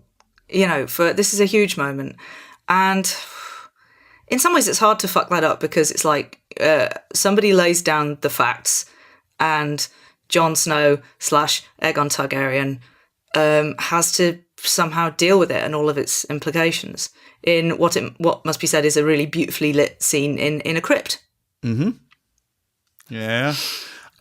Well, okay. So one thing is that in the world of the show, shagging your auntie is no biggie. So it's obviously a problem for the whole lines of succession thing. It is a problem. It's going to be a problem for Jon Snow, and it's going to be a problem for Daenerys. It's not like, it's context dependent, isn't it? Really, and in this context, it's it's a big deal. Yeah, and this is setting up, I presume, where this is going, because it's the obvious place for it to go. They've put together this coalition, united all these armies. Oh, wow, you could probably take on the scary supernatural bad guys with an army like this. Well, they're going to fracture that coalition almost immediately via this piece of new information. Okay, that's good. That's drama. Oh, lordy. Yeah. Look, there's some drama, So that's well. I mean, this is going to be an interesting thing as well. Is trying to sort of discern. I think at some points it might be obvious, but other times it's going to be more difficult to kind of divine. Is like where's George? What are the George bits? What are the bits that he has? I mean, obviously, plot. He has laid down in whatever format. Yes. He has told the writers what happens, and then he's, they've had. But I would be massively interested to know what format exactly that took, and how much of it there was, and how much of a guide he really gave. So yeah, I mean, this is a big plot point. I wonder if this is kind of a George bit. Do you know what I mean? It has to be, doesn't it? It's too profound in its effects. Yeah. Just the choice to do it at this point, and that's got to be a big kind of structural thing, hasn't it? Yeah, although that's an interesting thing. So they're going to get to the end, aren't they, in 6 episodes in this season? Yeah. That seems like a weird decision to me. It seems like there's still a lot to do. So I think this might all get a bit messy. Do you reckon? It's possible, isn't it? Yeah. There's an outside chance. So, okay. I was going to say it's the last scene. No, it's not. It's the penultimate scene. Mm-hmm. So the last time we saw Tormund and Beric Dondarrion, Beric D of the Bad Young Brotherhood, they were last seen falling down. Oh, yes. You see, these things just suggest themselves. So they were last seen tumbling down a 700-foot wall as an ice zombie dragon burned a massive hole in it. Now they seem to be okay, all right, and they are somewhere. They're in a house. I really feel like, I know that you can just cut to these things, but it is like, oh, so they're okay then. This is how we find out that they're fine. Not that I needed to see them crawling out from the rubble, but it's a little bit, I got a bit of whiplash from that. Yes, I agree. Yeah. It's kind of weird. Yeah. I like those characters. They're kind of fun. I dig them. They look like Jethro Tull on tour in Norway, and that's always good. and I've always liked the way it's like south of the wall, things are sort of grounded, and north of the wall, it's like absolute crazy magic, So the idea that there's a bunch of guys who go north of the wall, who've got a magic sword, who can bring people back from the dead, and all, yeah. I like the way it goes hog wild with that stuff occasionally. So they're lots of fun, and I dig them. Yeah. Yeah. But this whole scene, right, so actually there's something we've not mentioned that's very, very key to this sequence, which is this episode featured Game of Thrones' first ever red shirt. And my God, was he an obvious red shirt. Right. Hello, young kid who we've never seen before. Here is a very short piece of dialogue where we send you on an insanely dangerous mission, and then we don't see you for another 40 minutes. I wonder what's going to happen. Do you just want to kind of lay out the red shirt thing? Red shirts in Star Trek. So the guys with red shirts, so they arrive at an alien planet, something's going on, they don't know quite what. They take a party to beam down. That's usually Kirk, Spock, McCoy, and a guy in a red shirt. The guy in a red shirt ain't coming back. He's gonna die. Do you know what I mean? You never find out what his name is. He's just a guy in a red shirt, and that's the only episode he's going to be in. And he's a kind of sacrificial twat. Yeah, and that kid was so obvious. Hey, kid. Well, even though we're like massing armies all in one place, and we think it's too dangerous even to keep the castles that guard the wall open, and we're withdrawing everyone in, why don't you, 10-year-old kid, go on your own all the way north for this completely spurious reason, and we'll see you in about 40 minutes. And yes, here you are, 40 minutes into the episode, and you are dead as disco. Of course you are. Yeah. Hateful rubbish. And he's pinned to the wall in the Knights, the White Walkers official logo. Yes, isn't he? And here's the problem. Here's the problem with red shirt characters. That kid had been deadified in a really horrible way. But you know what? I don't know that kid, so I didn't care.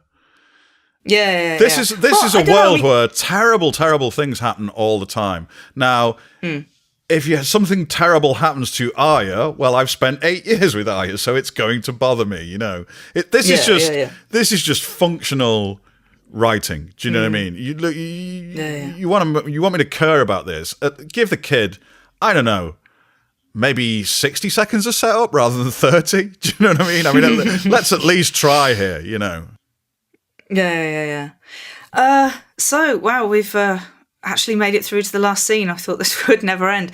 This is a dialogue-free scene, thankfully.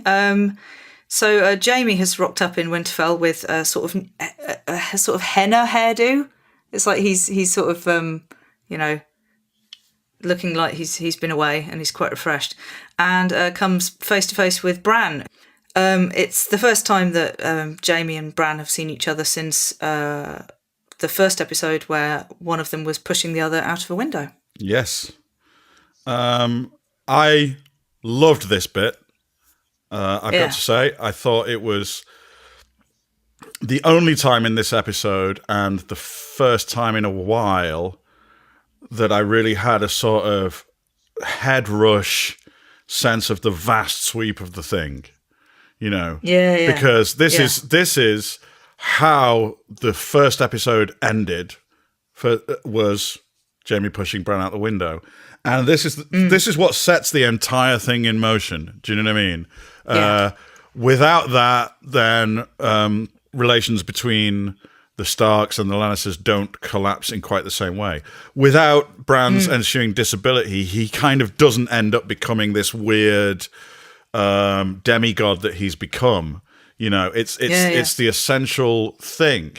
And again, because there is no dialogue to cock this up, and because the actors know what they're doing and understand the concept, there is so much going on in the look that passes between them. I thought it was lovely. So, what's his name? Nikolai or Jamie? Costa Waldau.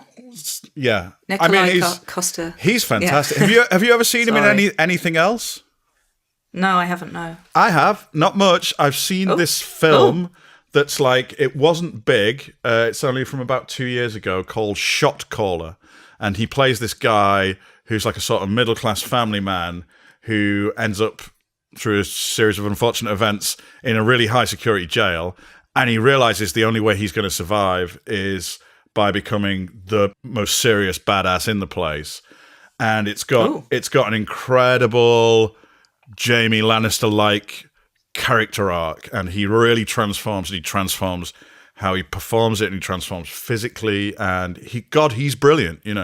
He's just as good as you want him to be. It's not a fluke. It's a good movie, but it's a stunning performance.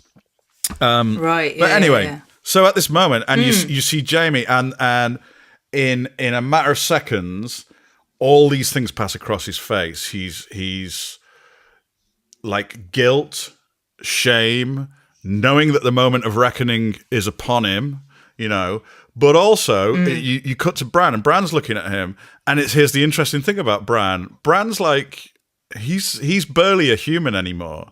So he's not sat there going, want a word with you, knobhead. He's kind of sat there going, you and I both know that something very important is happening here. And they share this little moment where it's kind of like, okay, so obviously we've got history, but it's almost like Bran says at the start of the episode, there isn't time for this. Something very, very big is happening. And I thought it was great. Yeah. It was a great, great moment. And I thought, that's lovely. And that's the cast and the directors and the lighting people. And like you were saying before, which bits are George bits? Well, this is definitely on George's list of things that have to happen. And, and that Game of Thrones team nailed it. I thought it was great. So I know I'm putting a lot of weight on. I mean, what was it, like 10 seconds long tops? But I thought it was magical. I thought it was really, really good. Yeah. Well, this is what it comes down to now. I mean, the thing is that these are, it doesn't have to be a big scene. It's like these. I don't think. I mean, I think overall as an entity, it's basically in the toilet. That doesn't mean that it can't have moments of, and I expect and hope that there are going to be these little moments where. You go, there it is. That's kind of the ghost of what it was. And of course, this moment does trade off the years of groundwork, of course. Yeah, so of course. That's why it's good, Yeah, it's just like they've just like hit a sort of tuning fork. Yeah. And you've gone, that's the thing. I do wonder how this is going to play out in terms of, Bran is now kind of vibrating at this extremely high frequency, kind of outside of and above the whole thing. Is it like maybe Jamie's going to shit himself about this, and then Bran's going to be like, people do these things. Let's get on with, it might just Yeah, I think that's where they're going to go with it. He's probably they're going to have some dialogue where Jamie feels all this shame, and Bran sort of tells him it doesn't matter, or that he barely even remembers it, or it'd be something like that. Well, here's the thing, right? At the time, so in the immediate aftermath of it, Bran didn't have any memory of what happened. So they were like, oh well, yeah, we didn't kill him, but he's not remembered. But of course, Bran now knows everything, right? Yeah, all things. So and that's what that look was, and they set it up earlier in the episode because there's like that's been a meme this morning, which is like he's just. Why is he always that? Wherever you go in the castle, he's just sat there, But they set it up in the earlier episode. It's like, what are you doing? Why are you sat out here? And he's like, I'm waiting for an old friend. Yeah. It's a nice little, it's something paying off, which it doesn't do enough of. Yeah. Well, yeah, it was good to end on a high note. I guess maybe that will be the last time that will happen. Maybe. Okay. So, what do you reckon was the for you? What was the worst moment of this episode? Like, just the shittest, most unnecessary moment. The dragon brunch was a knuckle chewing, awful bit. Yeah. Okay. What about the most unnecessary reminder of who's who or what's what? Tyrion and Varys talking bollocks. Yeah, definitely. We didn't need that. I mean, also the idea that if you're a Game of Thrones viewer, you need reminding about Tyrion is particularly absurd. Yeah. It's fucking Tyrion, for fuck's sake. All right, cool. What was your? Did you have a moment of extreme dissonance at any point? I did, yes. Like in the sense of things perhaps visually and conceptually not aligning. This might not be quite what you mean, but Daenerys' winter wardrobe is really odd. That white coat, I'm pretty sure they sell that in French Connection, you know. I mean, that's not made out of rabbit pelts, is it? That's like up to the minute. Yeah. What's that about at all? I swear to God, if I was walking round the posh bit of Manchester where the LK Bennett shop is, and a lady walked past dressed like that, I just think it was completely normal. I don't know. Maybe it's just me. It seemed weird as hell. You do get this sometimes, don't you? With I mean, that's kind of always going to happen. It's like sometimes you forgive it, and sometimes, you know. But, I don't know if you read that one of the costume people said that part of the Night's Watch clobber is actually rugs from IKEA Excellent. that they dye and kind of fuck up and drive over and stuff and then sling them on. And it's like, that's fine, you know. It's like use whatever you can. And I would never have looked at that and gone, I think I've seen that, you know, on somebody's floor. No, but the thing is, it looks improvised, doesn't it? And that makes sense in the world that they would just be doing that. Now, obviously, Daenerys is a queen and would have people who knock up clothes for her. But, I mean, I doubt that they've got electric sewing machines. I mean, that thing was a piece of work, wasn't it, that coat? Yeah, it is like, who's doing all of this? Yeah. So, but that's probably just me. That was a weird one. No, I think that's fair enough. So what was the saving grace of this episode for you? What's the really good bit? The very start and the very end were both great. Right. I think I already said that. They just really tied a load of things together in a really elegant way. Yeah, I think it was. For me, it was definitely the bit in the really short scene in the middle between Theon and Yara, which I think kind of punched above its weight in terms of, like I said, it activated that part of my brain that I want to have activated, where I have a little window on, not because it was those characters, but just that was the thought that arose about the kind of the vastness of it and the horribleness of it and the kind of the heap of bodies and the, you know, all the shit that's gone down, and all of that for me was in that scene. Yeah, you're getting from that what I get from the bits that I like, I think. Yeah, where it tickles on that bit, on that idea. Yeah, that is what you want, isn't it? Yeah. Each week, we're going to try to summon the energy to make a prediction about how it's all going to finally end. Oh, God. Will Hot Pie defeat the Night King with a hot pie? Will Podrick defeat the Night King with his magic penis? What are we saying this week? What do you reckon? Is it too soon to tell? I realised for the first time ever last night, watching it, that I thought, I've got a serious thought about how this might end. So I don't want to. I'm going to save that up, actually. Okay. Tune in next week, folks. Yeah. I feel I'd be cashing in my chips too early. All right. I don't know. Apart from this, God knows. Remember the comet? Yeah. Remember the bloody comet? What's happened to the comet? Yeah. The comet is going to land in a field near Smallville. And there's going to be a baby inside. He's going to grow up just in time to defeat the Night King with his Krypton powers. And the whole thing's going to tie into the DC universe. Fuck. There you go. That's what's going to happen. That's a good theory, man. I mean, that's, you know, I buy this. I would like to see this come to pass. I mean, the thing about what we should touch on is that there's kind of, it's going to be hard to kind of reconcile. There are two things that are coming to an end, which is one is a wonderful epic narrative, and the other is a terrible TV show. And it's like, are we going to be able to extract satisfaction from kind of the events and facts of the ending? You know, the George stuff.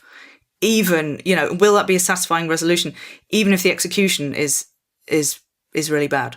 Well, it's a really interesting question, that, isn't it? Because here's what I think about narrative generally. Obviously, there are all these story strands going on, and there are clever and interesting ways of tying them up. There are stupid ways of tying them up. There are interesting and satisfying ways of not tying them up. There are all these things that they could do. Ultimately, what's going to matter and what's going to be resonant for a viewer, I think, or certainly for me, is feeling feeling some emotional connection with it. Do you know what I mean? And feeling that what happens matters to the characters.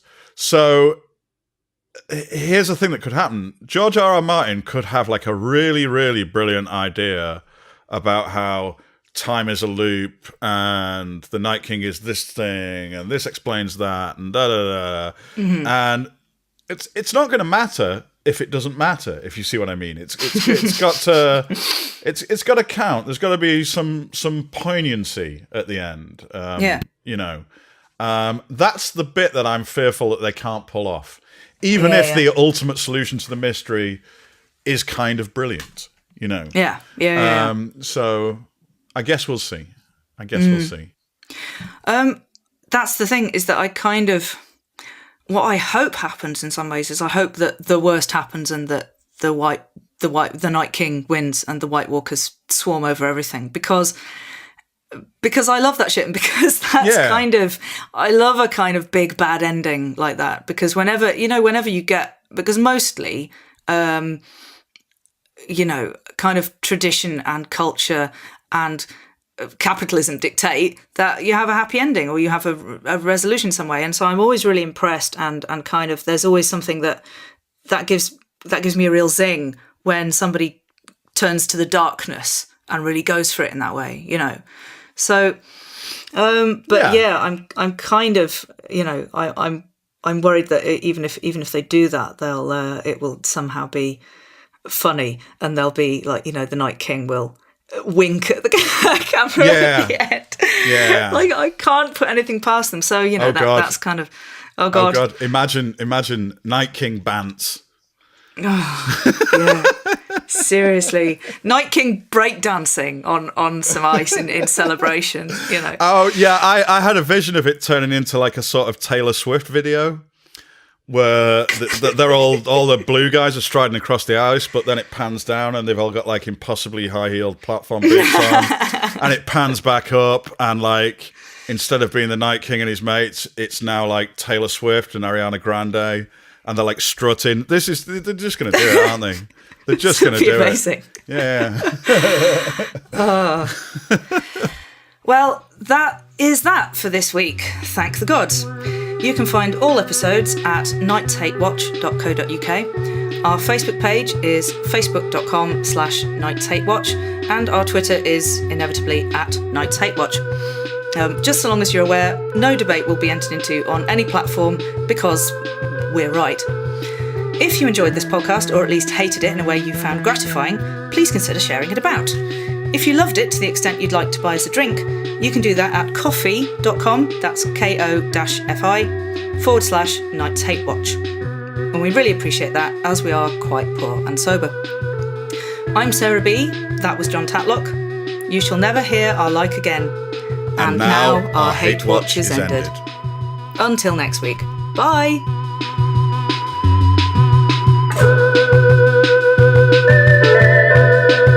The Night's Hate Watch is produced by John Tatlock at johntatlockaudio.com.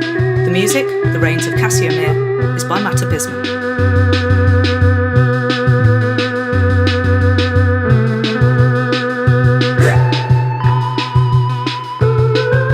You shall never hear our like again. And now our hate watch is ended. Sorry, I wasn't expecting you to phrase it like that. Sorry. Hang on. That's fine. We can I'll just do it again. We can edit that in. So how are you? Okay, 1, 2, 3, and now. And now our hate. I can't.